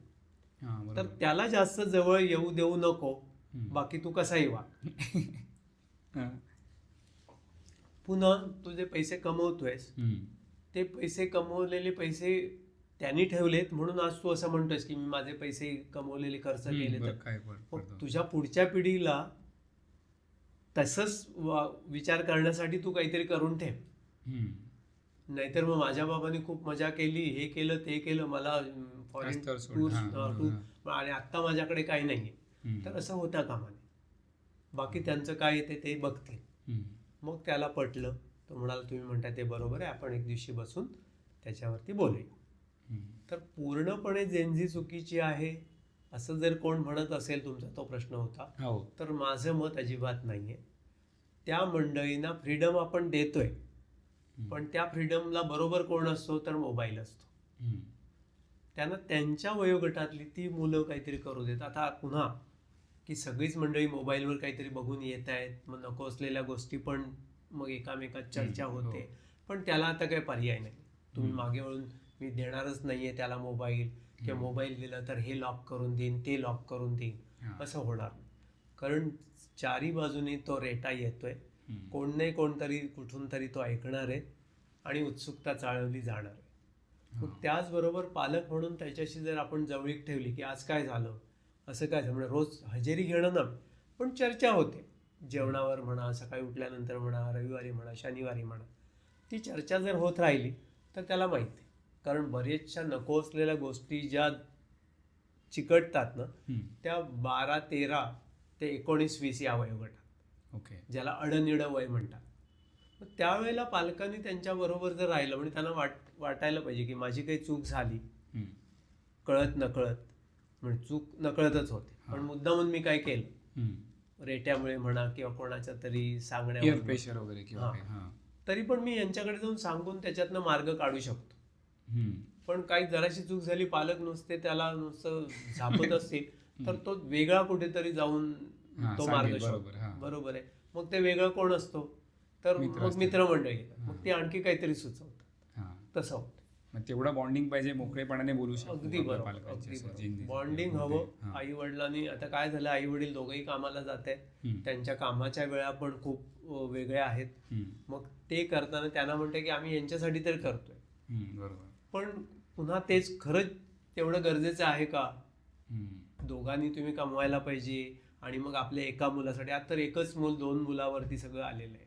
आंध्र प्रदेशमध्ये तर आता त्याच्यासाठी इन्सेंटिव्ह त्यांनी जाहीर केली आहेत की अजून जास्त येऊ देत म्हणून, तो वेगळा भाग. ओके. पण तुम्ही एका मुलाला ठेवताय, त्या मुलाला लागणारी सगळी जर एक पालक करू शकत असेल, दुसऱ्या पालकाने थोडंसं जवळ राहून मुलाच्या आणि मुलाला सांभाळता सांभाळता दुसरं काही करता येण्यासारखेच जर तुमच्याकडे कौशल्य असतील, स्किल सेट्स असतील, तर तसं बघायला पाहिजे. मला भरपूर पैसे ठेवायचे, म्हणजे पुन्हा असं म्हटलं जातं की तुम्हाला नेमके पैसे किती हवेत याचं उत्तर जर तुमच्याकडे नसेल तर मग तुमचं डिफॉल्ट उत्तर काय येतं, जास्त जास्त हवेत, जास्त हवेत. मग तिथे एकदा तुम्ही हिशोब करा. आज दोन्ही पालक चांगले शिकलेले असतात, दोघांपैकी एकाचं चांगलं करिअर कोणाचं आहे त्याने ते ठेवलं आणि दुसऱ्याने म्हटलं की मी थोडंसं सेटबॅक घेईन, म्हणजे थोडंसं मागे जाईन आणि मुलाकडे लक्ष देईन आणि मग थोडंसं सांभाळत जाईन, आणि जेव्हा मुलाला कळायला लागेल, तो स्वतः सांभाळायला लागेल, तेव्हा परत मी जाईन. बरोबर आहे. पण हे होताना दिसत नाही. त्यानं दोघांनाही कामाला जायचंय, मग पेरेंटिंग कोणाकडे जातं तर एक कोणतरी मेड ठेवली जाते. आजी आजोबा असलं तर आजी आजोबा, पण आजी आजोबांना पुन्हा आई बाबा जास्त फ्री हँड देत नाहीयेत मुलाला वाढवण्याचं. फक्त त्याला हवं ते आला की जेवण द्यायचं, आला की तो शाळेत येतोय हे करायचं. पण खरंच आजी आजोबांनी ठरवल्याप्रमाणे ते मूल वाढू देत नाही. मग त्यांच्या दोघांमध्ये पुन्हा तो तसाच वाद होतो.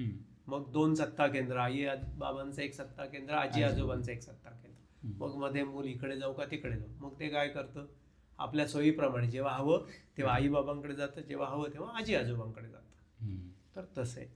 तर ह्या सगळ्या याच्यामध्ये जर खरंच आई बाबांपैकी, म्हणजे जे पुन्हा मी स्वतःहून केलं, त्यावेळेला आम्ही ठरवलं की मी एकट्याने अर्थार्जन करेन आणि माझ्या वाईफने माझ्या मुलीकडे लक्ष द्यायचं. तर तसं आम्ही ते केलं. मला तरी वाटतंय की ते चांगलं झालं. नाहीतर काय करतो आपण, त्याला पाळणा घरात ठेवतो, पाळणा घरात पुन्हा ती कोण ज्यांच्याकडे ठेवतोय ती कशी बघतायत, काय करतायत, म्हणजे त्याचे पूर्ण तोटेच आहे तसं मला म्हणायचं नाहीये. अगदीच गरज असेल की दोघांचं इन्कम अगदीच तुटपुंज असेल, जेमतेम भागतंय, मग पर्याय नाही. पण जिथे हा ऑप्शन उपलब्ध आहे की बाबा एकाच्या सगळ्या मिळकतीत आपण चांगलं करू शकतो आणि दुसऱ्याने थोडं कमी केलं तरी चालेल, पण मुलाकडे लक्ष, कारण शेवटी आपण पुढच्या पिढीसाठीच आज सगळी धावपळ करत असतो ना मेजरली. मग ते तसं व्हायला. आणि तुम्ही ते मेडचं उदाहरण दिलं, त्याच्यात आपली चर्चा झाली वाटतं मागे की त्याने ग्रीकवरती की काय परिणाम.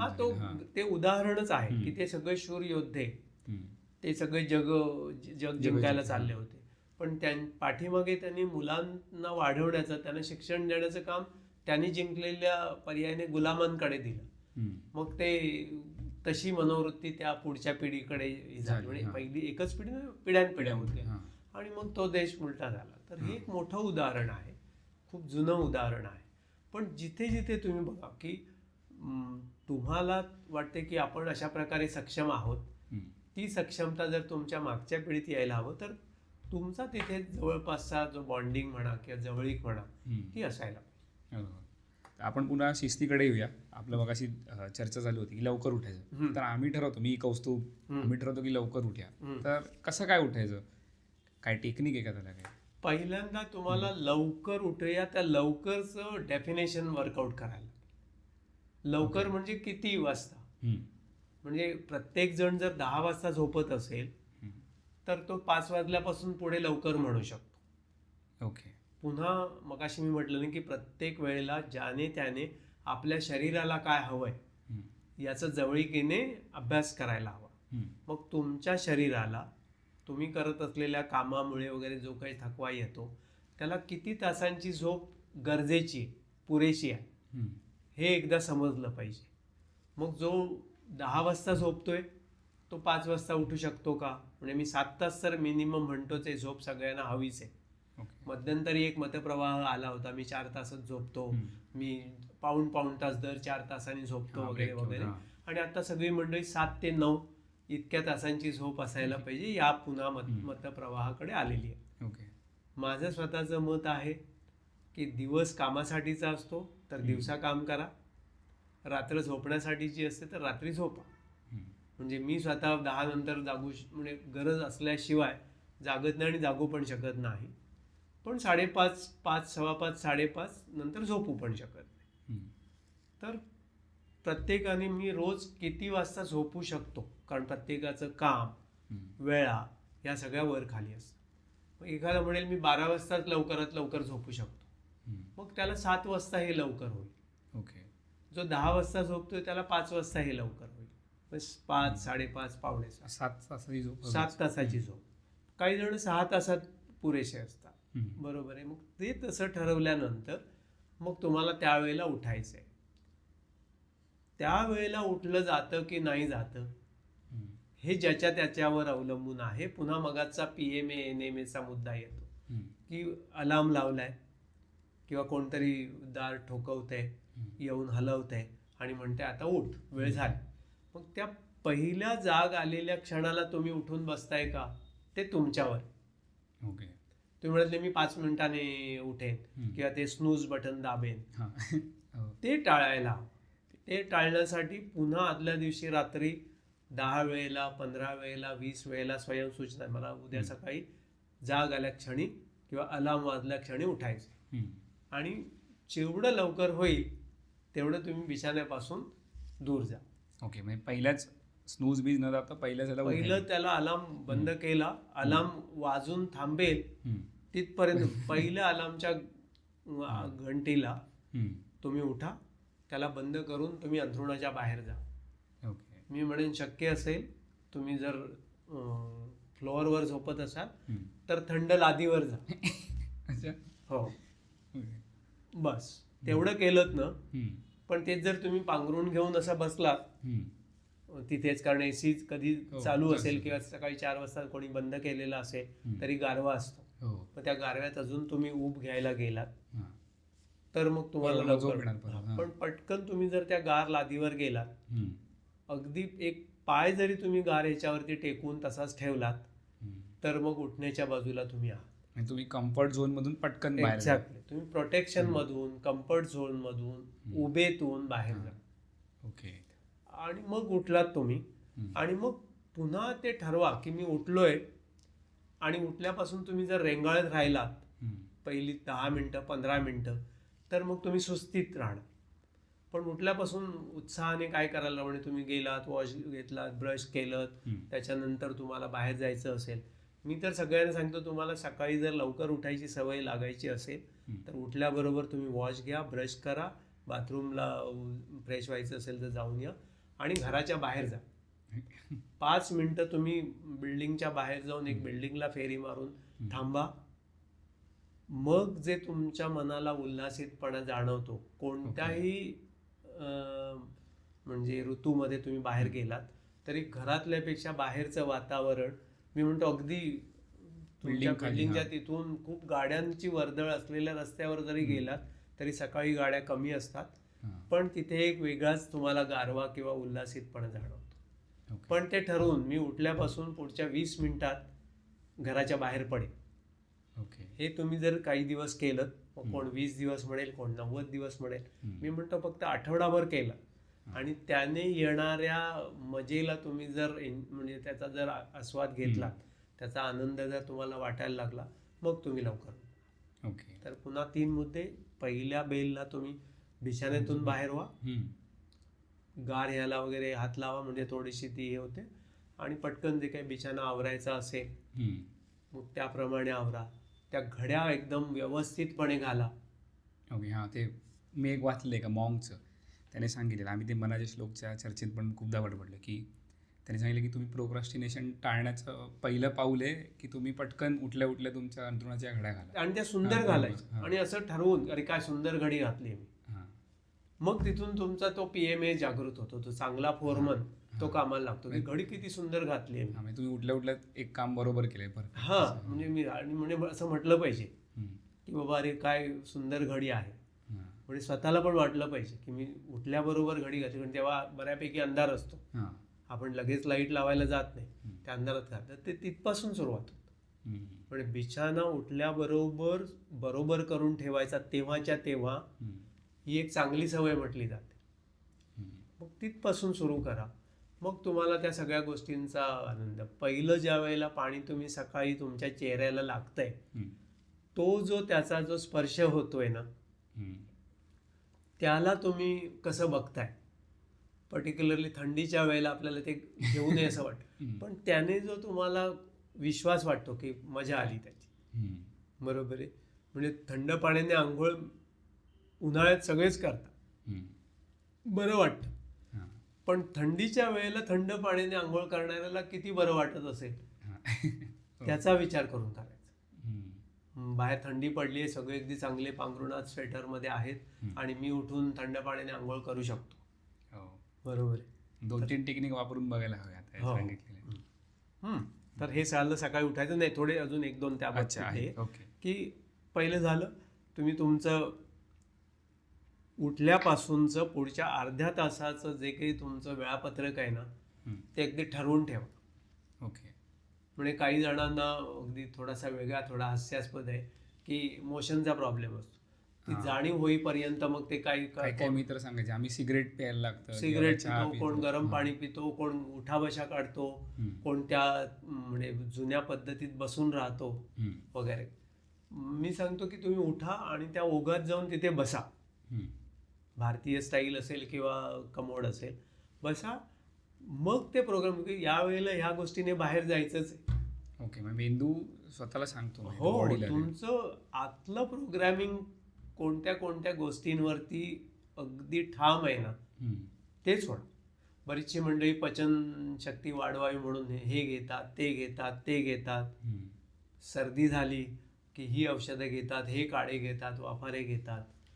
सर्दी होते म्हणजे यंत्रणा तुम्हाला सांगते की काहीतरी गडबड झाली, ते बाहेर जायचं. ते आतून जाऊ दे. तुम्ही अगदी काय म्हणतात ना की माफक उपाय करा.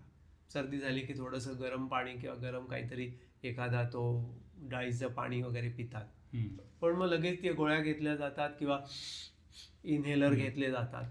तसं न करता पण पुन्हा तेवढा विश्वासाने आपण ते करायला आहोत. नाही तर सगळेच घरचे सांगतात, डॉक्टर सांगतात, लगेच 2 दिवसात तुम्ही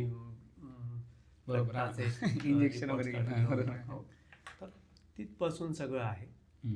तर प्रत्येक गोष्ट करताना तुमच्या स्वतःचं प्रोग्रामिंग काय म्हणतं, विश्वासदर्शक की मी हे करू शकतो, तो खूप महत्त्वाचा भाग सगळ्याच बाबतीत. सकाळी उठण्याचं म्हणजे कितीही वाजता, म्हणजे थोडक्यात आता माझी मुलगी ती बाहेर जेव्हा कुठे जाते तर ती त्या डेस्टिनेशनला ज्या वेळेला ती मुलगी तिकडे पोहोचणार, माझी मुलगी पोहोचणार असेल, त्याच्या 5-10 मिनिटं अगोदर मला जाग येते. हे कसं होतंय मलाही माहीत नाही आहे, पण ती आत्ता मध्यंतरी गुजरातेत गेली होती, त्यांची गाडी तिथे पोहोचणार होती. त्याच्याबरोबर 5-1 मिनिटं मी उठलो, वॉशरूमला जाऊन आलो आणि तिचा तिथे SMS आला की आम्ही पोहोचलो म्हणून. मग मी त्याला लगेच रिप्लाय दिला. आता कोकणात गेली होती ते पण तसंच की त्यावेळेला बरोबर हे येतं. म्हणजे जसं पक्ष्यांना करते तसं आपल्याला पण करता येऊ शकतं. करता येऊ शकतं. तुम्ही किती खरंच आतून मनापासून मला हे करायचं आहे तर ते तसं, आणि मी तिला सांगतो आणि तिलाही ते जाणून की यावेळेला तो बरोबर जागा असतो आणि मला चांगली झोप लागते, पण त्यावेळेला बरोबर जाग येते कुठेतरी काहीतरी येऊन, मग मी विचार. तर हे सगळं तुमचं आतून किती बॉन्डिंग आहे. आता ती तशी लहान नाही आहे, मोठी, तरी पण ते तर हा सगळा भाग येतो. पुन्हा त्यावरती विश्वास. काही जण याच्याकडे हसून पण बघतील, अरे असं कसं होतं का योगा तर कसं होतंय मलाही माहित नाही, पण खूप वेळेला असं झालेलं आहे की त्यावेळेला मला जाग आली, त्या डेस्टिनेशन असेल किंवा तिकडून निघतानाची वेळ असेल. आम्ही दोघं मध्येच असे यूट्यूब व्हिडिओ वगैरे बघतो कधी कधी आणि मग मोटिवेटेड होतो की अरे ही गोष्ट करायला पाहिजे. आणि मग 3-4 दिवस झाले तर असं होतं की 3-4-5 दिवस आम्ही ते करतो आणि मग परत ते येरे माझ्या मागले होतं. तर हे सतत सातत्य राहील याच्यासाठी आम्हाला काय करता येईल? म्हणजे यूट्यूब व्हिडिओ बघून वगैरे तुम्हाला असं काहीतरी मोटिवेटेड होतं, ते motivation is from the out. Okay. Motivation has to come from within. म्हणजे मला असं हे व्हायला आवडेल, पण त्याही अगोदर ते का व्हायला आवडेल हे ठरवायला पाहिजे. की मी रोज सकाळी 5 वाजता उठेन, हे असं आपण ठरवतोय. त्यावेळेला आपण जर स्वतःला सांगितलं की मी आजपासून उद्या पुढे अगदी रोजच उठेन, मग ते स्वतःलाच अडचणीचं वाटतं, रोज इतकी वर्ष उठायचं आहे. त्याऐवजी जर मी सांगितलं नाही, मी उद्या सकाळी उठून बघेन, की पुढचा आठवडाभर मी रोज सकाळी 5 वाजता उठायचा प्रयत्न करेन. त्यासाठी गरजेच्या गोष्टी काय आहेत, तर मी मागच्या वेळेला म्हटलं की तुम्ही किती वाजता झोपायला जाता, तुमची झोपेची गरज किती आहे. 5 वाजता उठायचं आहे, तुमची झोपेची गरज 7 तासांची आहे, तर तुम्ही 10 वाजता झोपायला जाता आहात का रोज? ओके.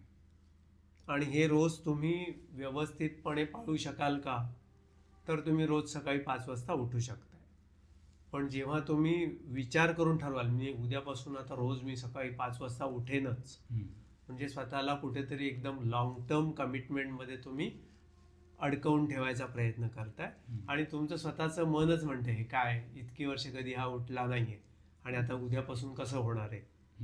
तर दोघांचं, तुमचं सुप्त मन, तुमचं जागृत मन आणि तुम्हाला स्वतःचं तुमचं शरीर, या तिघांचं व्यवस्थितपणे गणित बसायला पाहिजे.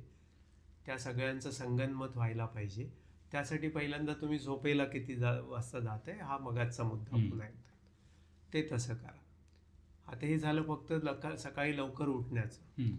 दुसरी कुठचीही गोष्ट की मी रोज 5 ओळी लिहीन, मी 10 ओळी लिहीन, माझं अक्षर मला थोडं सुधारायचं आहे, किंवा माझ्या मनात जे काही विचार येत आहेत ते उतरवून काढायचे रोज मी काढेन, असं म्हटलं तर मग पुन्हा ते थोडंसं वेग ठरवलं असं झालं. तर त्याच्याऐवजी येऊन ठरवा की मी रोज दुपारी जेवल्यानंतर किंवा रात्री जेवल्यानंतर अर्धा तास लिहून काढेन. पण पुन्हा ते लिहून काढता काढता तुम्ही म्हणाल ते हे बरोबर नाही, मला असा विचार नव्हता माझा. कारण विचार सुचणं आणि ते प्रत्यक्षात कागदावर उतरवलं जाणं त्याच्यात खूप मोठं अंतर पडतं जोपर्यंत तुमची प्रॅक्टिस होत नाही.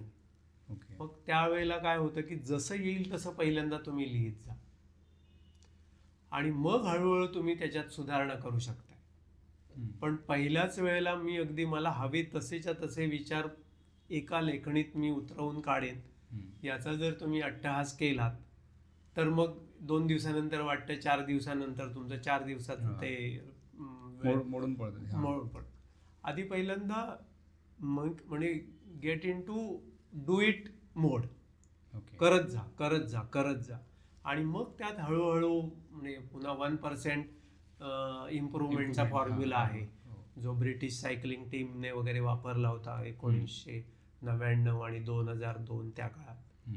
तर हळूहळू सुधारणा, नाही तो 1% असेल, 0.1% असेल, पण काल मी 5 ओळी लिहिल्या, त्याच्यात 10 खोडाखोड करावी लागली, खाडाखोड, ते उद्या मी थोड्या त्या कमी करेन.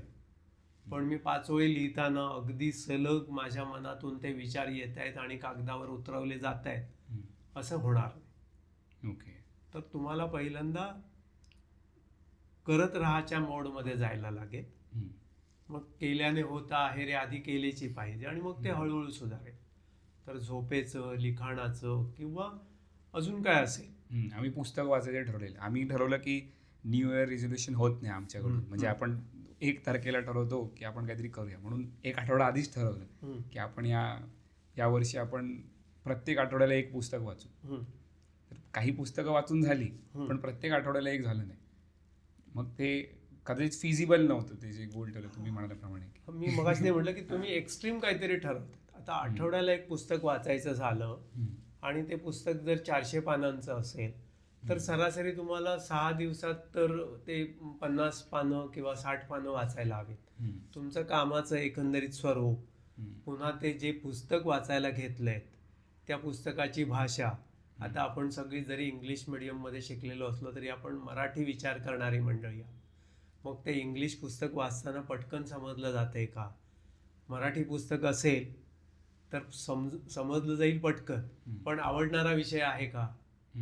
मग तुम्हाला 10 वेगवेगळ्या आवडीच्या विषयांवरची पुस्तकं, तर तेवढे तुमचे आवडीचे विषय तुम्ही त्याप्रमाणे तुमचे प्रगल्भ आहेत का?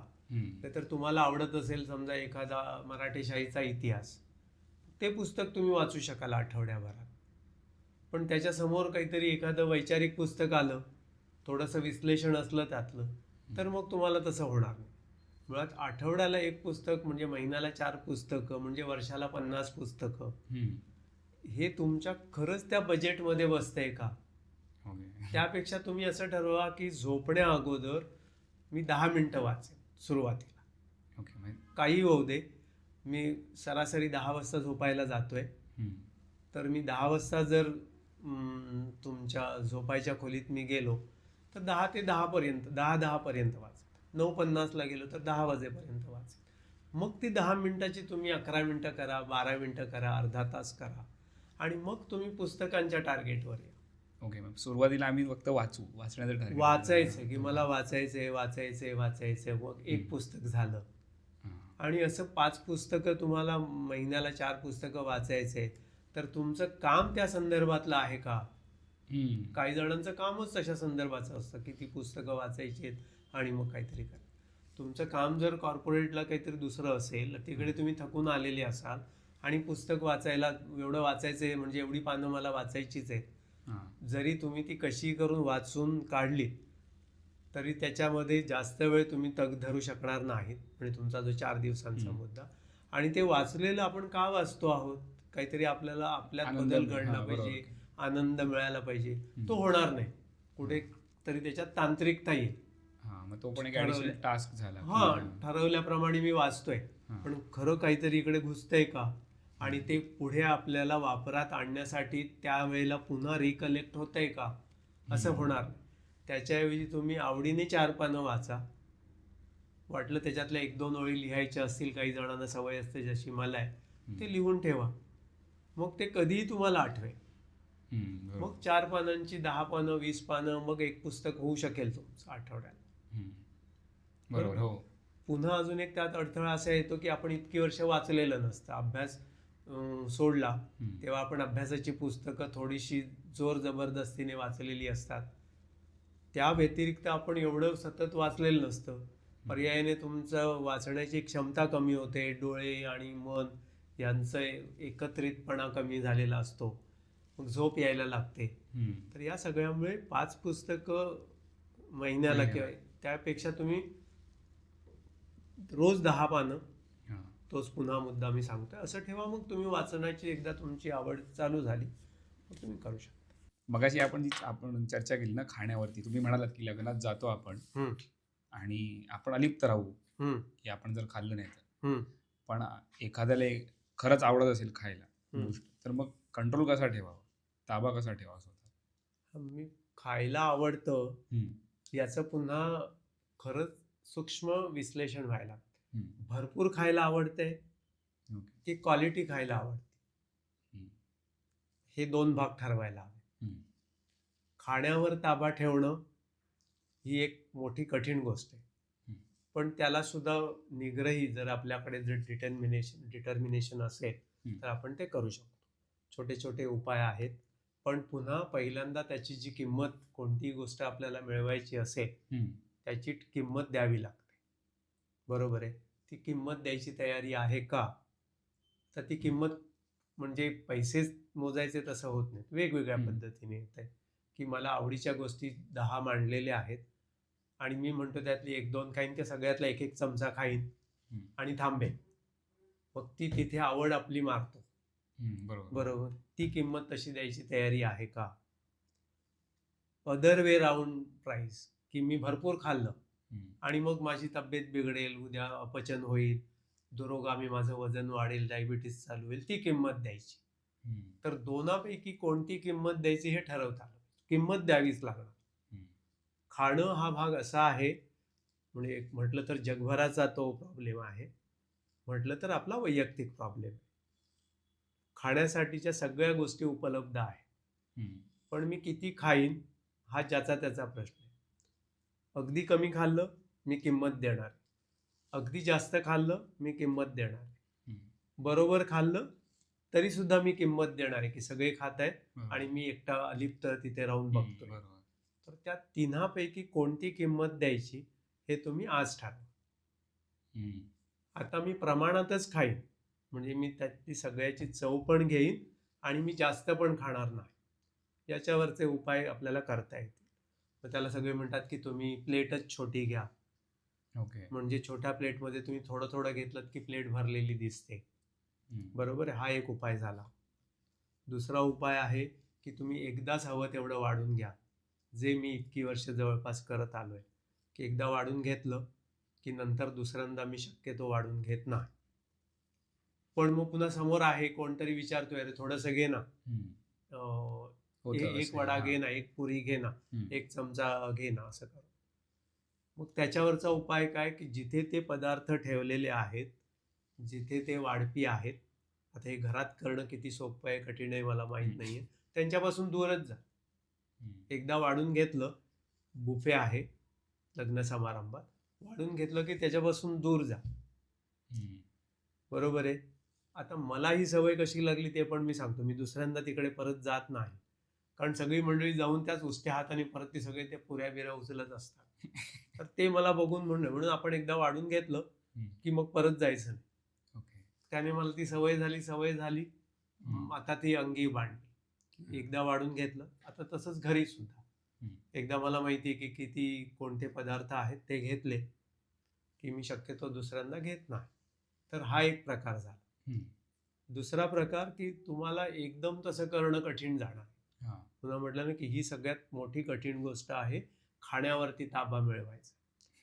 तर मग काय करा तुम्ही, की एक एक घासाने कमी करा. म्हणजे आज मी एक एवढा भाताची क्वांटिटी घेतो, मग 1 चमचा कमी करा.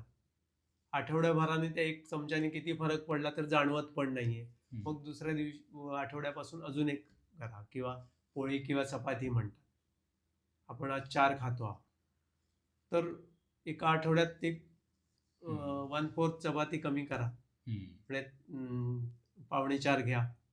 मग त्याच्यात आपण सेटल झालो की मग 3.5 वर या.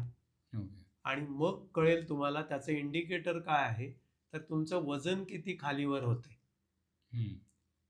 आज प्रत्येक माणूस दरवर्षी काहीतरी वजन वाढवतोय, म्हणजे तो जास्तीचं खातोय. तर आपलं इतक्या वर्षी वजन या 1-2 किलोच्या फरकाने वर खाली होते. मग समजायचं आपण जे काही खातो आहोत ते माझ्या शरीरासाठीचं पुरेसं. नाहीतर कोण म्हणते वाढत्या वयात जास्त खाल्ला पाहिजे म्हणून वजन वाढतंय. पण मग वाढतं वय तर 30-35 म्हणतात ना, नंतर स्नायू आणि हे सगळं ऱ्हास व्हायला त्याची सुरुवात होते. मग त्यावेळेला पण वजन वाढायला लागतं. मग तिथपासून आपल्याला मला किती हवंय हे सगळं ठरवायला पाहिजे. पुन्हा तुमचं शरीर, तुमचं मन आणि तुमचा निश्चय, या तिघांचं एक संगनमत झालं की मग ते खाण्यावरती येऊ शकतं. पण पुन्हा मी तोच मुद्दा सांगेन की हे कठीण आहे. एकतर स्वतःला खावंसं वाटते, आणि लोक प्रेमाने वाढणारे पण लोक असतात, आणि आजूबाजूला माहोल पण खाण्याचाच असतो. ही खूप चांगलं झालंय, हे टेस्ट करून बघा, भजी कुरकुरीत आहेत, पापड आणखी असे. तर तिथे मग स्वतःचा ताबा असायला पाहिजे आणि तो खूप वरच्या दर्जाचा ताबा ठेवायला. आणि पुन्हा पहिला मुद्दा येतो की तुम्ही स्वतःला जास्तीत जास्त वेळ किती ताब्यात ठेवता. बरोबर आहे. मग खाण्यावरती ताबा. मग तसं करून, किंवा अजून एक त्याच्यातला भाग येईल की मग एक दिवस ठेवा महिन्यातून, चीट डे असं. हा, आठवड्यातून नव्हे, महिन्यातून, महिना दीड महिन्यातून. मग त्या दिवशी तुम्हाला जे काय हवंय मग त्याच्यात तुम्ही पाहिजे तर खाऊ शकताय, पण मग त्याचा स्पिल ओव्हर येता नाही की खाल्लं होतं मग जर आज पण थोडंसं उरलंय त्यातलं खाऊया. किंवा आज पुन्हा अजून एक प्रॉब्लेम काय होतोय की लोक भेटायला येताना काहीतरी घेऊन येतात आणि ते जास्त गोडाधोडाचं असतंय. मग ते आता टाकून कसं द्यायचं, आणि आता सरासरी माणसं 2 किंवा 3 असतात घरात, मग तो 1 किलो तो गोडाचा काहीतरी गुलाबजाम किंवा हे घेऊन आले की तो संपवताना तेवढं गोड खाल्लंच जातं, किंवा पाव किलो अर्धा किलो जरी झालं खूप झालं. मग त्यासाठी पुन्हा वेगळे आपले स्वतःचे, म्हणजे तो समाज किती ऍक्सेप्ट करेल की मी जाताना हे घेऊन जाईन, किंवा घेऊन जाणारच नाही ना, घेऊन गेलं म्हणजे प्रेम आहे, आपुलकी आहे, ह्याच जे एक असं संदर्भ लावला जातोय, तसं नाहीये ना. पण ते हे कुठेतरी कसं बदलेल तर हळूहळू बदलेल. तुम्ही सगळ्या तरुणांनी तसं करायला पाहिजे, तर ते पुन्हा खाणं कमी होईल. कौस्तुभने सुरू केली ना, फळं घेऊन जात होता, फळं घेऊन जायची, किंवा अगदी अगदी नाहीच ना घेऊन जायचं, त्याच्यापेक्षा कधीतरी असं भेटा, त्याने जास्त, म्हणजे आता आम्ही वयस्कर मंडळी, आम्हाला कोण काही घेऊन येतो म्हणण्यापेक्षा येऊन जातोय किंवा फोन करून विचारतोय काय कसं चाललंय, तर ते खूप गरजेचं वाटतंय. कारण आम्ही आमच्यासाठी जे पैसे, म्हणजे सगळ्यांनीच केलं असं नव्हे, आमच्यासाठी जे पैसे आमच्या गरजा भागतील एवढ्या सगळ्या गोष्टी उपलब्ध करून ठेवल्या, पण गरज आहे की कोणतरी येऊन विचारपूस करतोय, कधीतरी फोन येतोय, कधीतरी भेटून जात आहेत, तेव्हा याची अपेक्षा नसते. पण ते पुन्हा अलिखित नियम आहे की कोणाकडे तरी जायचं तर काहीतरी घेऊन जायचंय, तर ते बदललं तर अजून खाण्याचं प्रमाण कमी होतं. आपण शिस्तीने जर काही गोष्टी केल्या तर आपल्या आरोग्यावरती चांगला परिणाम होतो. आता मुळात आरोग्य किती प्रकारचं आहे, तर आपण फिजिकल, म्हणजे सरासरी आरोग्य म्हणताना फिजिकल म्हटलं जातं, पण मी त्याच्यात 3, 4, 5 भाग करतो. स्पिरिच्युअल, फिजिकल आहे, म्हणजे शारीरिक आहे, मानसिक आहे, भावनिक आहे, आध्यात्मिक आहे आणि आर्थिक. हे आरोग्याचे प्रकार, वेगवेगळे प्रकार. त्यात अजून 1-2 कोण ऍड सुद्धा करेल.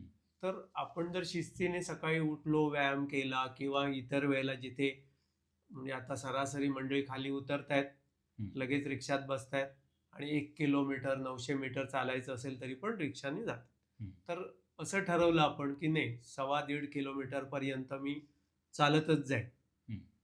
मग ते पैसे वाचतात हा एक भाग झाला, पण तेवढं चालण्याचं, आज 10,000 पावलं चालला, इतकं चाला, मग ते रोजच्या कामातून ते होऊन जाईल. ते झालं तर शारीरिक स्वास्थ्य आपलं सुधारेल, आणि मी इतके दिवस इतके तास चालतोय हा एक मानसिक आधार येतोय. आणि दुसरं, मी माझं स्वतःचं मत आहे, ते चुकीचं पण असू शकेल, की पार्कमध्ये चालण्याच्या ऐवजी मी सांगतो रस्त्यावर चाल, गाड्या येत आहेत, वर खाली आहे, तर आपण सतर्कता त्याच्यामुळे वाढते. बरोबर आहे, धोका आहे.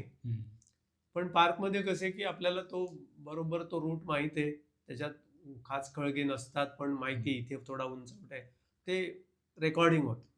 त्यापेक्षा आपण वेगवेगळ्या दिशेने वेगवेगळ्या रूटवर जर रोज चाललो पुन्हा काळजी घेऊन, तर आपल्याला तिथे गाडी येते, सतर्क आहोत, समोरून माणूस येतोय त्याला टाळायचे, फुटपाथ आहे, आता काही ठिकाणी खोदून ठेवले, गटारं उघडी आहेत, तर तिथे सतर्कता आपली वाढते. पर्यायाने आमच्या वयात थोडंसं तल्लफ होण्यासाठीचा त्याचा फायदा होतो असं मला वाटतंय. तर त्याच्यामुळे मग मानसिक, म्हणतो ना आपण, सतर्क राहिलो म्हणजे मानसिकता सुधारते. ते झालं. बाकी डिसिप्लिन आपण लोकांना भेटतोय तर ते मेंटल, इमोशनल वगैरे सगळं होतंय.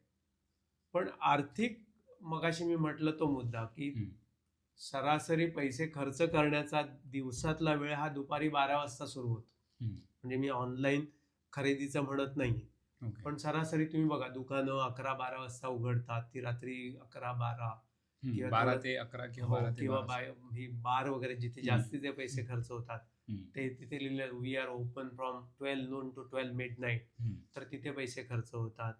अजून थोडा मजेशीर भाग असा आहे की कोणतीही मॅच, क्रिकेटची घ्या, फुटबॉलची घ्या, ही संध्याकाळच्या वेळेसच असते. कधी टेस्ट सकाळी- सोडून बाकी सगळ्या अशा. हा, टेस्ट हा. 10 वाजता हा, सुरू बरोबर. होते, हा. पण तिकडे आता कमी होत चालले. पण हो. बाकी जिथे एकदम इन्स्टंट हल्लागुल्ला पटकन, आहे हा. ते तसं होतंय. कोणती मॅच क्रिकेटची सकाळी 7 वाजता, इतक्या वर्षांच्या क्रिकेटच्या इतिहासात सकाळी 7 वाजता चालू केली आणि ती 2 तासात संपली रविवारी सकाळी, असं झालं नाहीये. हा, मॅरेथॉन होते, हा. पण तिथे तिकीट काढून कोण बघायला येत नाहीत. हा. ते बरोबर. खरंच जे म्हणजे आरोग्य सुधारण्यासाठी जे तसे असतात ते येत. तर माझं तेच म्हणणं आहे की शिस्तीने जर आपण त्या 12 ते रात्री 12 पुढे जर वेळ तिकडे न जाता, पैसे खर्च करण्याच्या मार्गाकडे न जाता उलट केलं, तर तुमचं आर्थिक स्वास्थ्य पण सुधारतं. म्हणजे पैसे कमी खर्च होतात. म्हणजे माझं स्वतःचं एक नेहमी सगळ्यांना सांगणं असतं की तुम्ही पैसे जास्त कमवा आणि कमी खर्च करा, ओके. मग तुमची बचत वाढते आणि वाढलेल्या पैशांना तुम्ही कामाला लावा. बरोबर आहे. आता मगाशी तुम्ही विचारलं होतं की जेनझी बिघडलंय का? हा. बरोबर आहे. तर जेनझीने चांगलं काम करावं असं सगळ्यांना वाटत असतं, पालकांना पण आणि समाजाला पण. बरोबर. हो. पण आपण कमवलेल्या पैशाने चांगलं काम करायला पाहिजे असं वाटतंय का? तर ते मग आपल्याकडे आहेत पैसे, आणि पैशाचं अजून एक सांगतो की एकदा तुम्ही ते गुंतवणुकीचा भाग येतो, तर पैसे सुरुवातीला पुन्हा खर्च कमी करून वाचवून गुंतवणुकीला पाठवण्यापर्यंत ते कठीण काम आहे. पण एकदा पैसे साठायला लागले ना, आणि ते साठायला आणि वाढायला लागले चांगले, की आपल्याला मग त्याच्यातून पण आणखी चांगलं जास्त करावं असं वाटत राहतं. हाच माझा पुढचा प्रश्न होता. म्हणजे ह्या आर्थिक शिस्त कशी लावावी एकंदरीत, बचत, गुंतवणूक या गोष्टी. पुन्हा तो प्रश्न तो अगदी म्हटलं तर सोपा आहे, म्हटलं तर कठीण. बरोबर आहे की आर्थिक बचत, आर्थिक शिस्त ही सुरू कधी होते की आपण जेव्हा पैसे कमवायला लागतो तेव्हापासून मेजर सुरू. त्याच्या अगोदर मागच्या पिढीने जे पैसे कमवलेले आपल्यावरती ते गुंतवले गेले. आपल्यावर गुंतवले गेले म्हणजे काय, सगळी मंडळी ढोबळमानाने म्हणतात की माझ्या मुलाच्या शिक्षणासाठी मी इतका पैसा खर्च केला. बरोबर. मी म्हणतो ते गुंतवणूक केली गेली. मग त्या गुंतवणुकीवर हुकूम मी काम केलंय का, ते येईपर्यंत आपण पैसे कमवायला लागलेलो असतो. म्हणजे आपल्या आईबाबांनी आपल्यासाठी पैसे शिक्षणावरती लावलेले असतात, ते वापरून आपली बुद्धी, आपली काय मेहनत अभ्यासाची म्हणा, ती वापरून आपण पैसे कमवण्याच्या लायकीचे होतो. पण त्यावेळेला आपण तो विचार केलेला नसतो की माझे आई बाबा स्वतः काहीतरी मेहनत करताय आणि माझ्यावरती ते पैसे लावतायत किंवा गुंतवणूक करतायत. याची जाणीव जेव्हा आपण पैसे कमवायला लागतो तेव्हा होते. बरोबर. हा एक मुद्दा क्लिअर झाला. मग त्याच्यानंतर ते पैसे मी माझ्यासाठी वापरेन. म्हणजे पैसे आपण आज कमवतो आहोत, आज पैसे आपल्याला खर्चासाठी हवेत, पैसे वाचवायचे आहेत, कारण पुढे आपल्याला पैसे कधीही लागणार. बरोबर आहे. त्याच्यात एक चांगलं इंग्रजी वाक्य आहे, money behaves better if treated with respect and structure. बरोबर आहे. म्हणजे आपल्याकडे म्हटलं जातं ना की लक्ष्मी चंचल आहे, म्हणतात लोक. बरोबर आहे. पण त्या लक्ष्मीला जर आपण खरंच आदरभावाने वागवलं तर, आणि आदरभावाने वागवताना एक ठराविक साचा त्याचा बनवला, तर ती लक्ष्मी आपल्याला चांगला फायदा मिळवून देते. म्हणजे लक्ष्मीला आल्याला तुम्ही हकलवत नाही. हा, म्हणजे जर खर्च करायला लागलं, म्हणजे मला पैसा येणार आहे पगाराचा, त्याच्याबरोबर मी एवढं सगळं खर्च करेन, म्हणजे ती चंचलता आपणच तिला त्याच्यात म्हणजे आपण आल्याला तिला हाकलून लावतो. बरोबर. त्याच्यावेळी त्याला येऊ दे, मला गरजा आहेत तर पैसे खर्च करावे लागतात. पण पुन्हा सगळे सांगतात गरजा आणि काय म्हणतात ना की मला म्हणजे वॉन्ट्स अँड नीड्स, तर ते सगळेच सांगतात. डिमार्केशन खूप कठीण आहे समजवायला. पण तरीही आपण ठेवलं की मी असं म्हणतो की एखादा गरजेचा भाग आपण 2-3 महिने डिले करून किती फरक पडतो हे बघितलं की आपल्याला ते लक्ष्मीच्या चंचलतेला कमी करता येतं. दुसरं, आपण सगळी मंडळी म्हणतो की मी पैसे कमवलेत ना, मग त्या पैशांचा मी मालक झालो. म्हणजे त्या पैशाला तुम्ही कुठेतरी गुलामगिरीत ठेवताय. थोडा शब्द चुकीचा सुद्धा असेल, पण तो माझ्या मालकीचा आहे पेक्षा मी त्या पैशाचा ट्रस्टी आहे. ओके. असा जर विचार आपण केला, म्हणजे ठीक आहे की आपण शिकलो, आपण चांगले काहीतरी स्किल्स ॲक्वायर केले आणि पैसे कमवण्याच्या लायकीचे झाले, पण शेवटी ती सगळी लायकी कोणीतरी दिली आहे ना त्या निसर्गाने. बरोबर आहे. म्हणजे ऑलमायटी जी सर्वसमावेशक शक्ती आहे तिने आपल्याला दिली. नाहीतर सरासरी सगळे 96-97% मार्क मिळवणारे पुढे जाऊन टॉप परफॉर्मर्स होतात का करिअरमध्ये? तर होत नाही. बरोबर आहे. कोणतरी शाळेत अंडर परफॉर्मर असतो, तो पुढे जातो.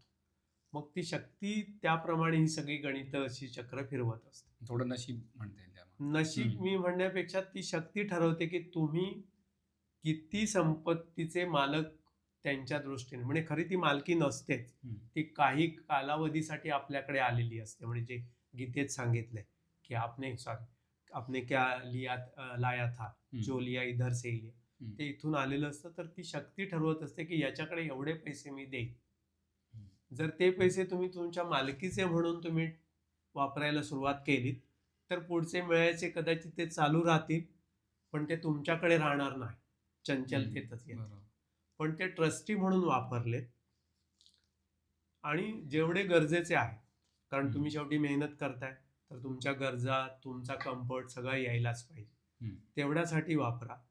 पण येत आहे थोडासा बाहेरचा तो मतप्रवाह असं म्हटलं जातं. तिकडची मंडळी आठवड्याभराच्या खर्चाची करतात, तजवीज करतात आणि उरलेले मग जाऊन मजा मारून येतात. ते आपल्याकडे येऊ घातलंय का हा एक भाग. पण मी पहिल्यापासून म्हणतोय, ज्यांनी त्या पैशाला व्यवस्थितपणे सांभाळलं त्यांच्याकडे ते पैसे, म्हणजे आपले तुकोबा महाराज म्हणून गेलेत की त्यांचं जे काही माहित नाही, मला आता थोडं बघायला लागेल की जोडोनिया धन उत्तम व्यवहारे. बरोबर आहे. तर तसं काहीतरी आपण त्याला मग त्या व्यवहारात ठेवतो आहोत का, मग पैशाची शिस्त लावायला सोपं आहे.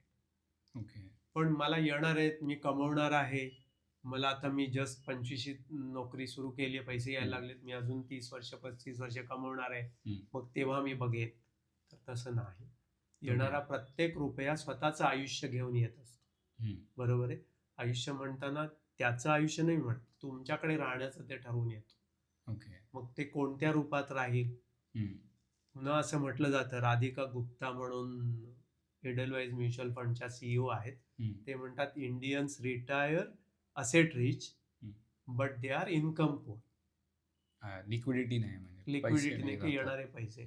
तर हे सगळं बघून आपण ठरवून ते पैसे तसे खर्च केले तर जास्तपणे काही अगदी त्याला शिस्तीने असंच करायला पाहिजे, 10 रुपयाची अमुक एक वस्तू आणली लिहून ठेवायला पाहिजे, असं नाही.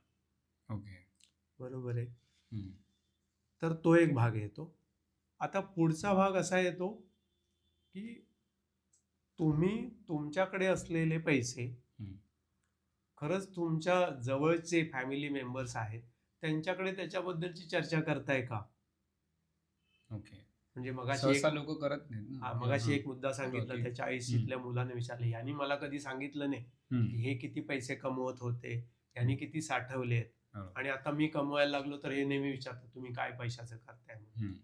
मग ते तुम्ही खरंच तुमच्या कुटुंबाशी जर तुम्ही चर्चा केली असेल आणि त्यांना ते मी कसे कमवतोय, किती त्याच्या पाठीमागे श्रम आहेत, ते खर्च करताना आपण किती काळजी घेतली पाहिजे. मी म्हणतो अगदी 4 वर्षाच्या मुलापासून, ज्याला पैसा म्हणजे काय ही थोडीशी जाणीव व्हायला सुरुवात झालेली असेल तर तिथपासून पालकांना कधी कधी भीती वाटत असते की अरे आपले पैसे किती आहेत ते मुलांना कळलं तर ते उडवतील किंवा काय. ही जर भीती असेल आणि ती जर खरी व्हायची असेल तर ते कोणत्याही वयोगटात उडवतील ना. पालकांना भीती वाटते, मग पालक काय करतील, ते स्वतः असेपर्यंत त्यांना दाखवणार नाही. पर्यायाने मुलांच्या हातात ते पैसे जाणार नाही. पण पालक या जगातून गेल्यानंतर त्या मुलांकडेच जाणार ते पैसे, तेव्हा उडवतील ना. ती जर पैसे उडवणारी असतील तर ते कधीही उडवतील आणि ती जर राखणारी असतील तर ती नेहमी राखतील. म्हणजे एक चांगलं त्याच्यातलं वाक्य आहे, अगदी बाहेरच्या अतिधनाढ्य माणसाला विचारलं गेलं की तुम्ही या तुमच्या संपत्तीचं काय करणार, कोणाला देणार, तर ते म्हणाले मी माझ्या मुलांना एक पै नाही देणार याच्यात. तर का असा प्रश्न विचारला गेला तर ते म्हणाले ते जर लायक असतील तर स्वतःसाठी पैसे कमवतील आणि ते जर नालायक असतील तर सगळेच पैसे उडवतील, मी माझे पैसे त्यांच्याकडे का देऊ, मी त्याच्यापेक्षा मला हवं तसं करेन. तर हा मुद्दा सगळीकडे लागू पडतो. पालकांना जी भीती आहे ती खरी का खोटी कसं पालकांना कळेल? जोपर्यंत पालक आपले पैसे त्यांच्या हातात देत नाहीत आणि ती मंडळी त्याचा अनुभव घेत नाहीत, कोण दोन्ही ज्यांना मिळतायत ते आणि जे देत आहेत ते कसे सांभाळतात, ते पैसे कसे हाताळतात, तोपर्यंत ती भीती अनाठायी आहे असं म्हणणं चुकीचं नाहीये. तर पालकांनी हळूहळू त्या मुलांना या पैशाच्या सगळ्या म्हणजे ज्याला आर्थिक गणित आहेत त्याच्यात हळूहळू त्यांना आणायला पाहिजे, मग ती भीती कमी होते. कितव्या वर्षापासून आणायला पाहिजे म्हणजे पैशाची ओळख? पैशाची ओळख ही मी जे केले ते सांगतो. ओके. माझी मुलगी 3.5-4 वर्षाची, तिला नोटा हळूहळू कळायला लागल्या होत्या, नाणी हळूहळू कळायला लागल्या होत्या, तेव्हा मी तिला माझं पाकिट देत होतो आणि तिला सांगतो 10 रुपयाच्या नोटा वेगळ्या कर, 50च्या कर, 20च्या कर, आणि मग त्या तशा लावून ठेव, खाली 50 अशी मोठी वरती अशी वगैरे. मग नंतर तिला बेरजेचं गणित यायला लागलं, मग ते किती पैसे तुझ्याकडे आहेत हे ती करायला लागली. मग तर असं झालं की ती मला विचारायची की अजून तू पाकिट बरेच दिवस झाले दिलं नाहीये मोजायला, तर ते दे. तर ते तसं तिला सुरुवात केली. पर्यायाने तिला नोटा हाताळणं, नोटा ओळखणं हे चालू केलं. त्याच्यानंतर आमच्याकडे मी एक पद्धत राबवली की पैसे तिला हवेत तर काढून द्यायचे नाहीत पाकिटात. आमच्याकडे एक प्लास्टिकचं फोल्डर ठेवलं, त्यात महिन्याला खर्चाला लागतील, आता हे जीपे आणि ऑनलाईन पेमेंट आलं, तेव्हा नव्हतं 30 वर्षांपूर्वी.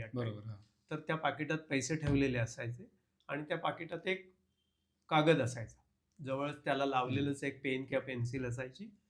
ज्यांनी कोणी त्या पाकिटातून पैसे काढून घेतले त्यांनी तारीख लिहायची, किती रक्कम काढली ती रक्कम लिहायची आणि इनिशियल लिहायची. ओके. किती? कोणी काढले, मी काढले तर मी, तिच्या माझ्या मुलीच्या आईने काढले तर तिने, आणि कोणी कसेही खर्च करावे. ती पद्धत आम्ही अजूनही हे करतोय.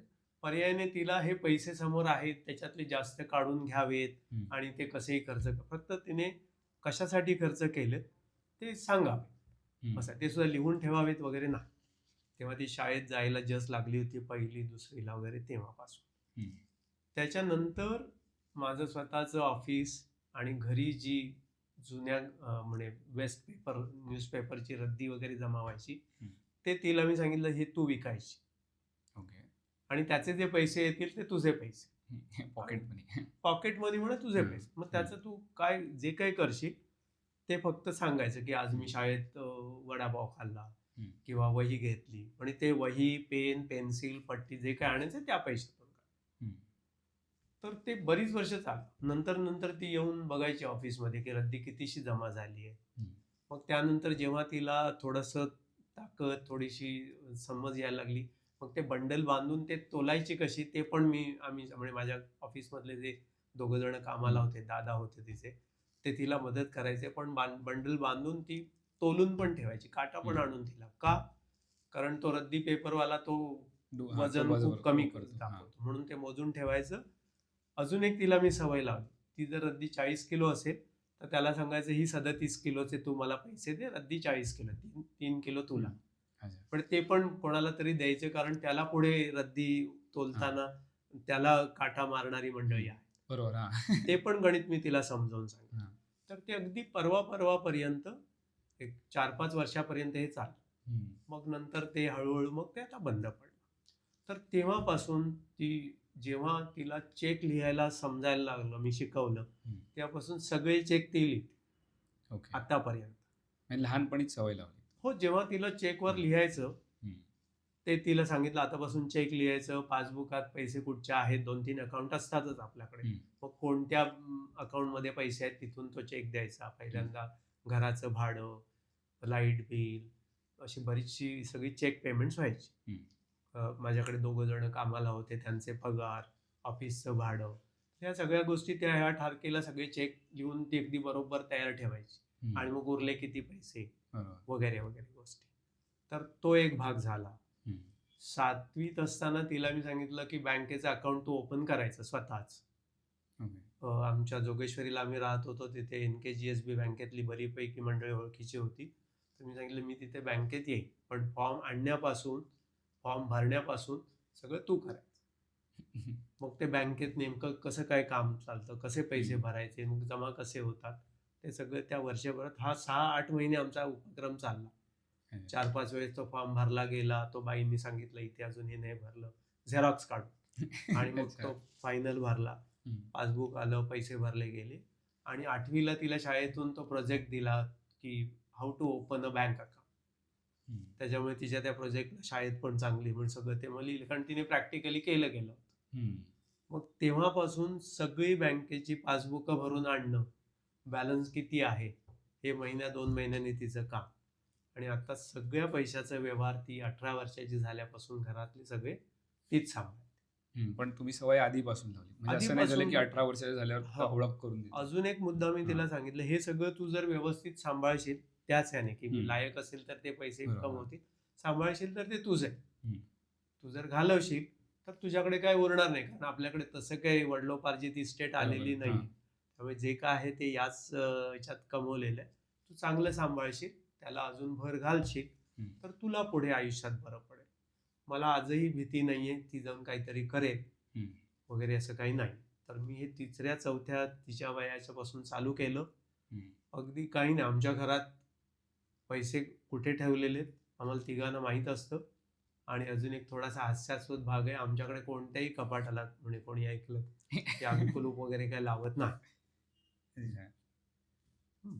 तर असं बघा, मी जरासं पाणी पितो. तुम्ही सांगितल्याप्रमाणे असंच की लहानपणापासून एकंदरीत ओळख करून द्यायला हवी, नाही 18 वर्ष झाल्यावर अचानक भार पण येऊ शकतो. किंवा कधी कधी आता जसं आमचं झालं की आम्ही ग्रॅज्युएट होईपर्यंत जर माहीत नसेल की घरात किती कमावत आहेत किंवा आपली लाईफस्टाईल मेंटेन करायला किती इन्कमची गरज आहे, हेच जर मुलाला माहीत नसेल तर मग प्रेशर येऊ शकतं ना त्याच्यावरती अचानक. त्याच्यात अजून एक मुद्दा की हा प्रेशर येण्याची एक शक्यता, किंवा पालक मंडळी सांगत असतात की आम्ही तुमच्यासाठी एवढं अमुक अमुक करून ठेवलंय, तुम्हाला फक्त अभ्यास करायचा आहे. बरोबर आहे. मग पुन्हा मुलांच्या मनात एक येतं की ह्यांनी करून ठेवले तर आम्ही अभ्यास करून काय करणार आहोत. पैसे आहेतच, खरं किती आहेत त्यांना कल्पना नसते, पण ते या अंडरस्टँडिंग मध्ये असतात की बाबांनी वगैरे भरपूर करून ठेवलंय ना, कारण ते नेहमी ऐकवत असतात आम्ही तुमच्यासाठी मरीमर मरून एवढं कमवून ठेवलंय. आणि म्हणून मी म्हटलं की जेवढ्या लवकर असेल त्यांच्याशी चर्चा करा. मला एक पालक भेटले होते, ते म्हणायला लागले की माझ्या मुलाने सांगितलं अरे जायचं ATM मध्ये आणि काढायचे तिथून पैसे, पण त्या ATM मध्ये कुठून येतात हे मी खरंच म्हणजे तिला तो पिन सांगितला, तो असा टाकायचा. मग तिने पण मला हा प्रश्न, इथे पैसे येतात कुठून, तर मी सांगितलं ती गाडी येऊन भरते, पण मग आपल्याला एवढेच का देत आहे. तर मग तेव्हा तिला सांगितलं की मी पगार माझा येतो, तो बँकेत जातो, तिथून मग ते पैसे तेवढे आपले काढले जातात, आपण कमवतो तेवढे तुला मिळणार. ATM मध्ये भरलेले पैसे आहेत, पण ते कोणालाही नाही, ते सगळेच येऊन काढून जातील, तेवढंच काम करतील. तर हा पण एक भाग. बरोबर, पैसे जर ओळख असेल लहानपणापासून तर ते उडवायची एवढी इच्छा होत नाही, होईल सुद्धा, पण तुम्ही कसे उडवता आहात त्याच्यावरून ते ठरवतील. तुम्ही जर सगळं व्यवस्थित हिशोबाने, कंजूसीने नव्हे, हिशोबाने करता आहात, गरजेच्या गोष्टी चांगल्या व्यवस्थित घेता आहात, किंवा मुलांना बऱ्याचशा गोष्टी खाण्याची एक उर्मी असते, तर पालक मंडळी ते देताना मी म्हणतो ते एकदा असं द्यायचं की परत मी मिळालं तर खाईन, पण त्याची आसक्ती माझी निघून गेलेली. हे बऱ्याच वेळेस केलं. एकदा खायचं आहे ना, म्हणजे याच्यातला पाहिजे तर एक मुद्दा सांगतो की ते हे मिळतं ना चीज सँडविच वगैरे, तर असे ते सगळे पदार्थ असतात रंगीबेरंगी वेगवेगळ्या रंगाचे, आणि प्रत्येक वेळेला मला मी हे नाही खाल्लं ते नाही खाल्लं, मी काय मलाई सँडविच बोलतो, मलाई सँडविच, सॉरी, कारण मला त्यातलं जास्त काय, तर ते तसे वेगवेगळे हे नाव चमचम बिमचम अशी त्यांची नाव. मी एका दुकानात गेलो आणि सगळ्याचे 2-2 पीस आणले आणि घरी त्याचे तुकडे केले आणि तिला सांगितलं खा. नावं सांगितलं, म्हटलं याच्यातलं कोणता वेगळा आहे, तर हे सगळं सारखंच आहे चवीला. तर ते तिला कळल्यानंतर मग आज मी हे खाईन, मी ते खाईन, खायला कधीतरी हवं कारण ते हवं. तर असे सगळे भाग असतात. एकदा तुम्ही त्या वयात त्या मुलांची ती जिज्ञासा म्हणा जेव्हा मला खायचं ही एक एकदम असते म्हणजे ईर्ष्या म्हणा हम्म. किंवा काय, ती तशी भागली की त्यांनाही कळत. हम्म. बरोबर आहे. त्याचबरोबर तुमच्या घरात बनवलेल्या पदार्थांचं आकर्षण जर तुम्ही टिकवू शकलात, हम्म. कारण पालक मंडळी म्हणत असत ना, घरात बनवलेली चपाती भाजी पोळी भुंकून बघत नाही, हम्म. पण तेच मॅगी आणा, हे आणा, ते आणा. बरोबर. मग त्या मुलाला तसं वाटत असतं की मी जे करतोय ते बरोबर आहे, म्हणून तर आई बाबा सगळ्यांना सांगतात ना मी करतोय ते हम्म. बरोबर आहे. हा. तसंच आहे की त्याचबरोबर अभ्यास, त्या डॉक्टरांनी सांगितलं की अभ्यास करत नाही हे तुम्ही जास्त कोणाला सांगायचं नाही. तो अभ्यास करायला सांगितलं लगेच त्याची नाटकं सुरू होतात. पण मोबाईल द्या, तासन तास तो बसलेला असतो घेऊन. तर असले शब्द प्रयोग, म्हणून ते मगाशी पुस्तक सांगितलं की what to say when you talk to yourself. तर ते स्वतःसाठी पण आहे आणि पेरेंटिंगसाठी पण आहे की तुमचे सगळे शब्द प्रयोग, तुम्ही केलेली टीका टिप्पणी ही जपून करायला हवी, आपल्या स्वतःच्या बाबतीत पण आणि दुसऱ्यांच्या बाबतीत पण. म्हणजे ती आपली मुलंच नाहीत, कोणीही. आपल्या स्वतःच्या बाबतीत म्हणताना मी म्हणे मला हे जमत नाही, तो माझा प्रांत नव्हे, मला नावं लक्षात ठेवायला कधीच जमलं नाही. मग ते आपलं सबकॉन्शियस माइंड ते तसंच म्हणजे मला नावं लक्षात ठेवायची नाही आहेत, हा कन्फर्म करतोय. ते मी ॲटॉमिक हॅबिटमध्ये ते वाचलं होतं की आयडेंटिटी तुम्ही शेप करता जेव्हा तुम्ही स्वतःला हा, सांगता. ते आत्ताच आलेलं पुस्तक आहे. हां, म्हणजे त्यांनी त्याच्यात सांगितलं की काय, सिगरेट पित असाल तर बोला की I am not a smoker. हा, म्हणजे मी आता पितोय, मी काय नेहमी पिणारा नाहीये. हा, मग त्याने ते बसतं की मी पितोय, किंवा ते बोलतं की मी पिणारच नाहीये, असं काहीतरी तुम्ही सांगितलं. मी कधीच पिणार नाही असं नाही म्हणायचं की बाबा मी आता प्यायलोय, आता नंतर कधी पिन, कदाचित पिणार पण नाही की पिणारच नाही असं सांगून मग हळूहळू ते होतं. मग ते तसंच झालं. पण हे जे पुस्तक व्हॉट टू से ना, हे ह्या जेम्स क्लिअर वगैरे ही सगळी मंडळी आहेत, तिथूनच थोडं थोडं आलेलं आहे. पण हे खूप जुनं पुस्तक आहे, what to say when you talk to yourself. वाचू आम्ही. कठीण आहे पण वाचा. पुस्तकावरती आलो जात तर मग प्रश्न होता की तुम्हाला रॅन हॉलिडे का आवडतो लेखक? मला रॅन हॉलिडे आवडतो असं नाही, मला भरपूर लेखक आवडतात. अच्छा. आता म्हणजे रॅन हॉलिडेचं ते इगो म्हणून पुस्तक आहे, ते खूप चांगलं आहे. म्हणजे रोजच्या जीवनात आपण त्यातून बरंच काही प्रॅक्टिसला आणू शकतो. इगो वाचतोय सध्या. इगो म्हणून मी इगो सुचवलं. बाकी रॅन हॉलिडेचं अजून दुसरं पुस्तक वगैरे मी पूर्ण पण केलं नाही, ते आवडलं नाही मला. अच्छा. पण मला सगळ्यात आवडलेलं आणि सगळ्यांना वाचा म्हणून मी परत सांगतोय ते पुस्तक आहे, म्हणजे तुम्ही सेल्फ हेल्प बद्दल बोलत असाल तर त्या पुस्तकाचंच नाव self help. Okay. Samuel Smiles नावाचा तो ऑथर आहे आणि मला वाटतं 1859 साली लिहिलेलं पुस्तक आहे. Samuel smiles.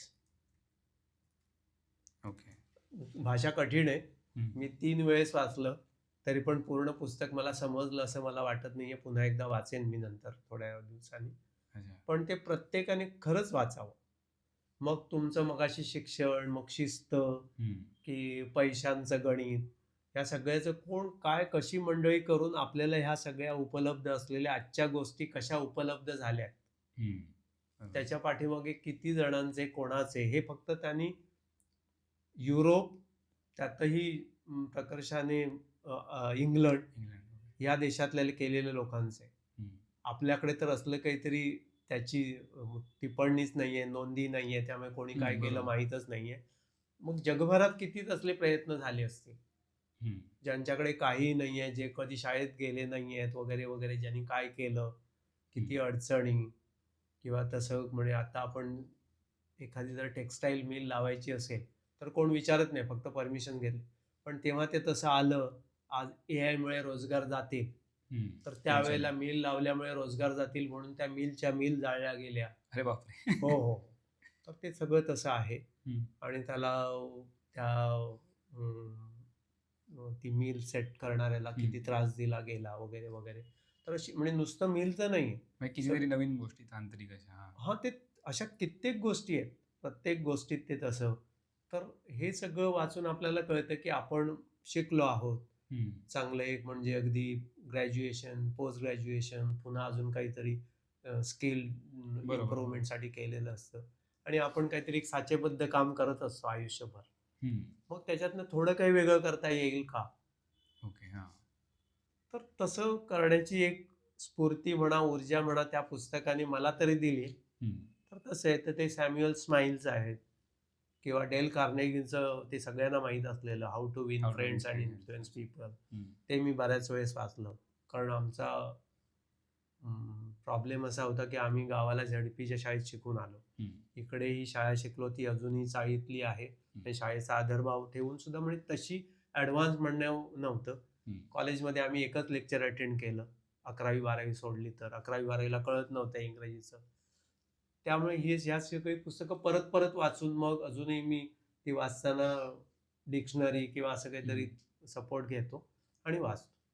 तर डेल कार्नेगीचं आहे त्याहीपेक्षा अगदी सोपं पुस्तक जे प्रत्येकाने लहान म्हणजे 10वी-11वीतल्या मुलाने वाचा असं यू कॅन विन, शिव खेरांचं. ते चांगलं आहे. मगाशी मी ग ना सफरेंचं कामाची किमिया, ते पुस्तक एकदम सोपं आहे, छोटे आहे, मराठी आहे, तर ते त्याने चांगलं केलंय. त्याच्यानंतर शॅड हेल्मस्टेटरचं सांगितलं मी तुम्हाला, what to say when you talk to yourself. Tom Peters नावाचे एक ऑथर आहेत, त्यांची बरीच पुस्तकं आहेत. पण in search of excellence, Tom Peters seminars, ही अशी पुस्तकं आहेत. त्याच्यानंतर नॉर्मन व्हिन्सेंट पेल नावाचे एक ऑथर आहेत, त्यांचं एक स्टे अलाइव्ह फॉर लाईफ.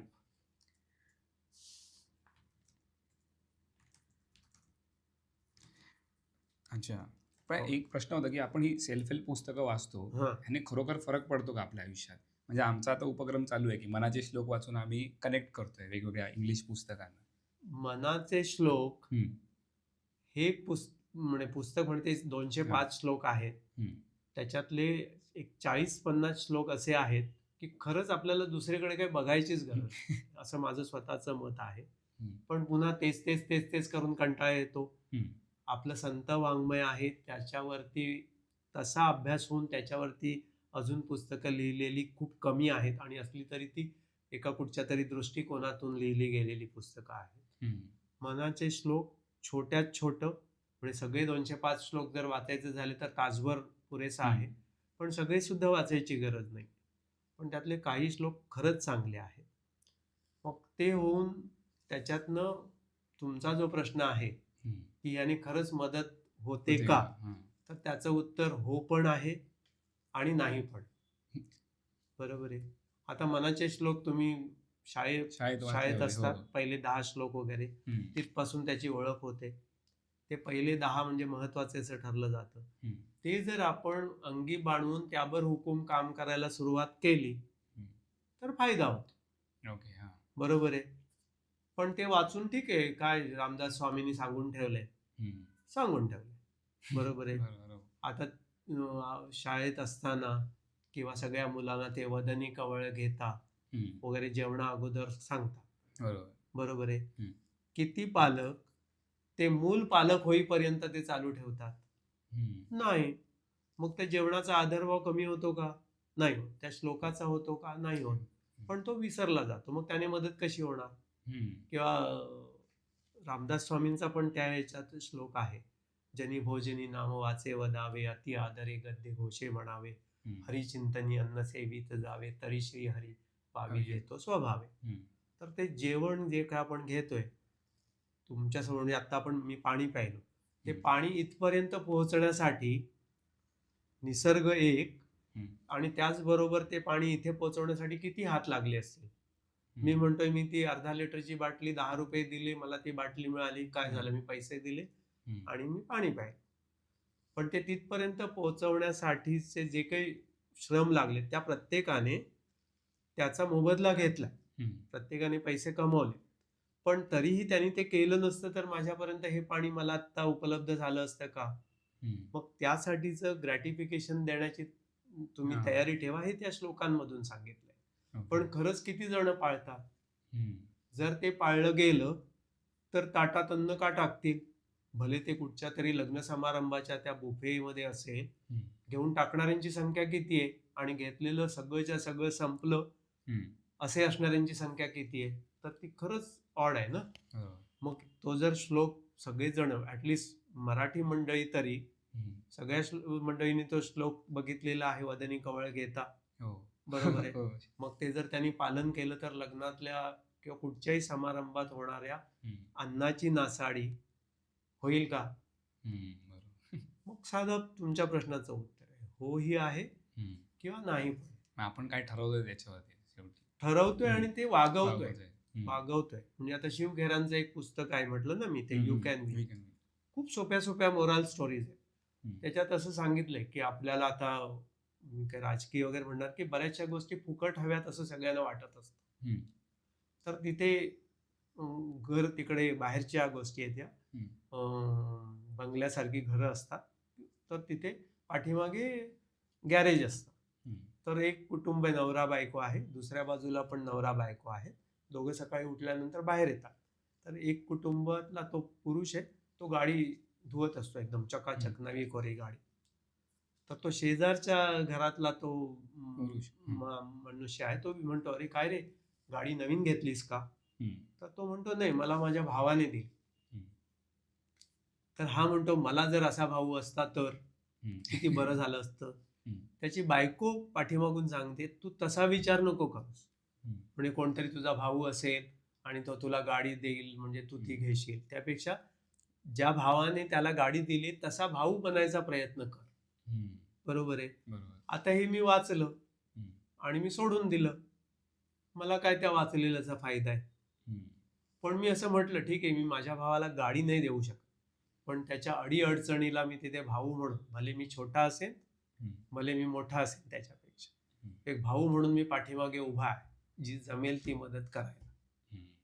असं जर मी ठरवलं आणि त्यावर हुकूम मी जर वागलो तर त्या पुस्तकाचा फायदा आहे. बरोबर आहे. पण वाचलं, सोडून दिलं, मी वाचतोय भरपूर, तर येस अँड नो. पण सेल्फ हेल्प पुस्तकांचा फायदा होतो असं माझं स्वतःचं ठाम मत आहे. फक्त त्याच्यात एक धोका आहे. बरीचशी मंडळी आहे ना, ते सेल्फ हेल्प पुस्तक लिहिताना मी कोणतरी एकदम सुपरमॅन आहे, दैवी शक्ती आहे असं लिहितात. आणि मग आपल्याला थोडंसं इन्फिरियरिटी येते, अरे हा एवढं करू शकतो, मी काहीच नाही करू, मला काहीच नाही, म्हणजे मी काहीतरी टाकाऊ आहे. असल्या पुस्तकांपासून मात्र दूर राहा.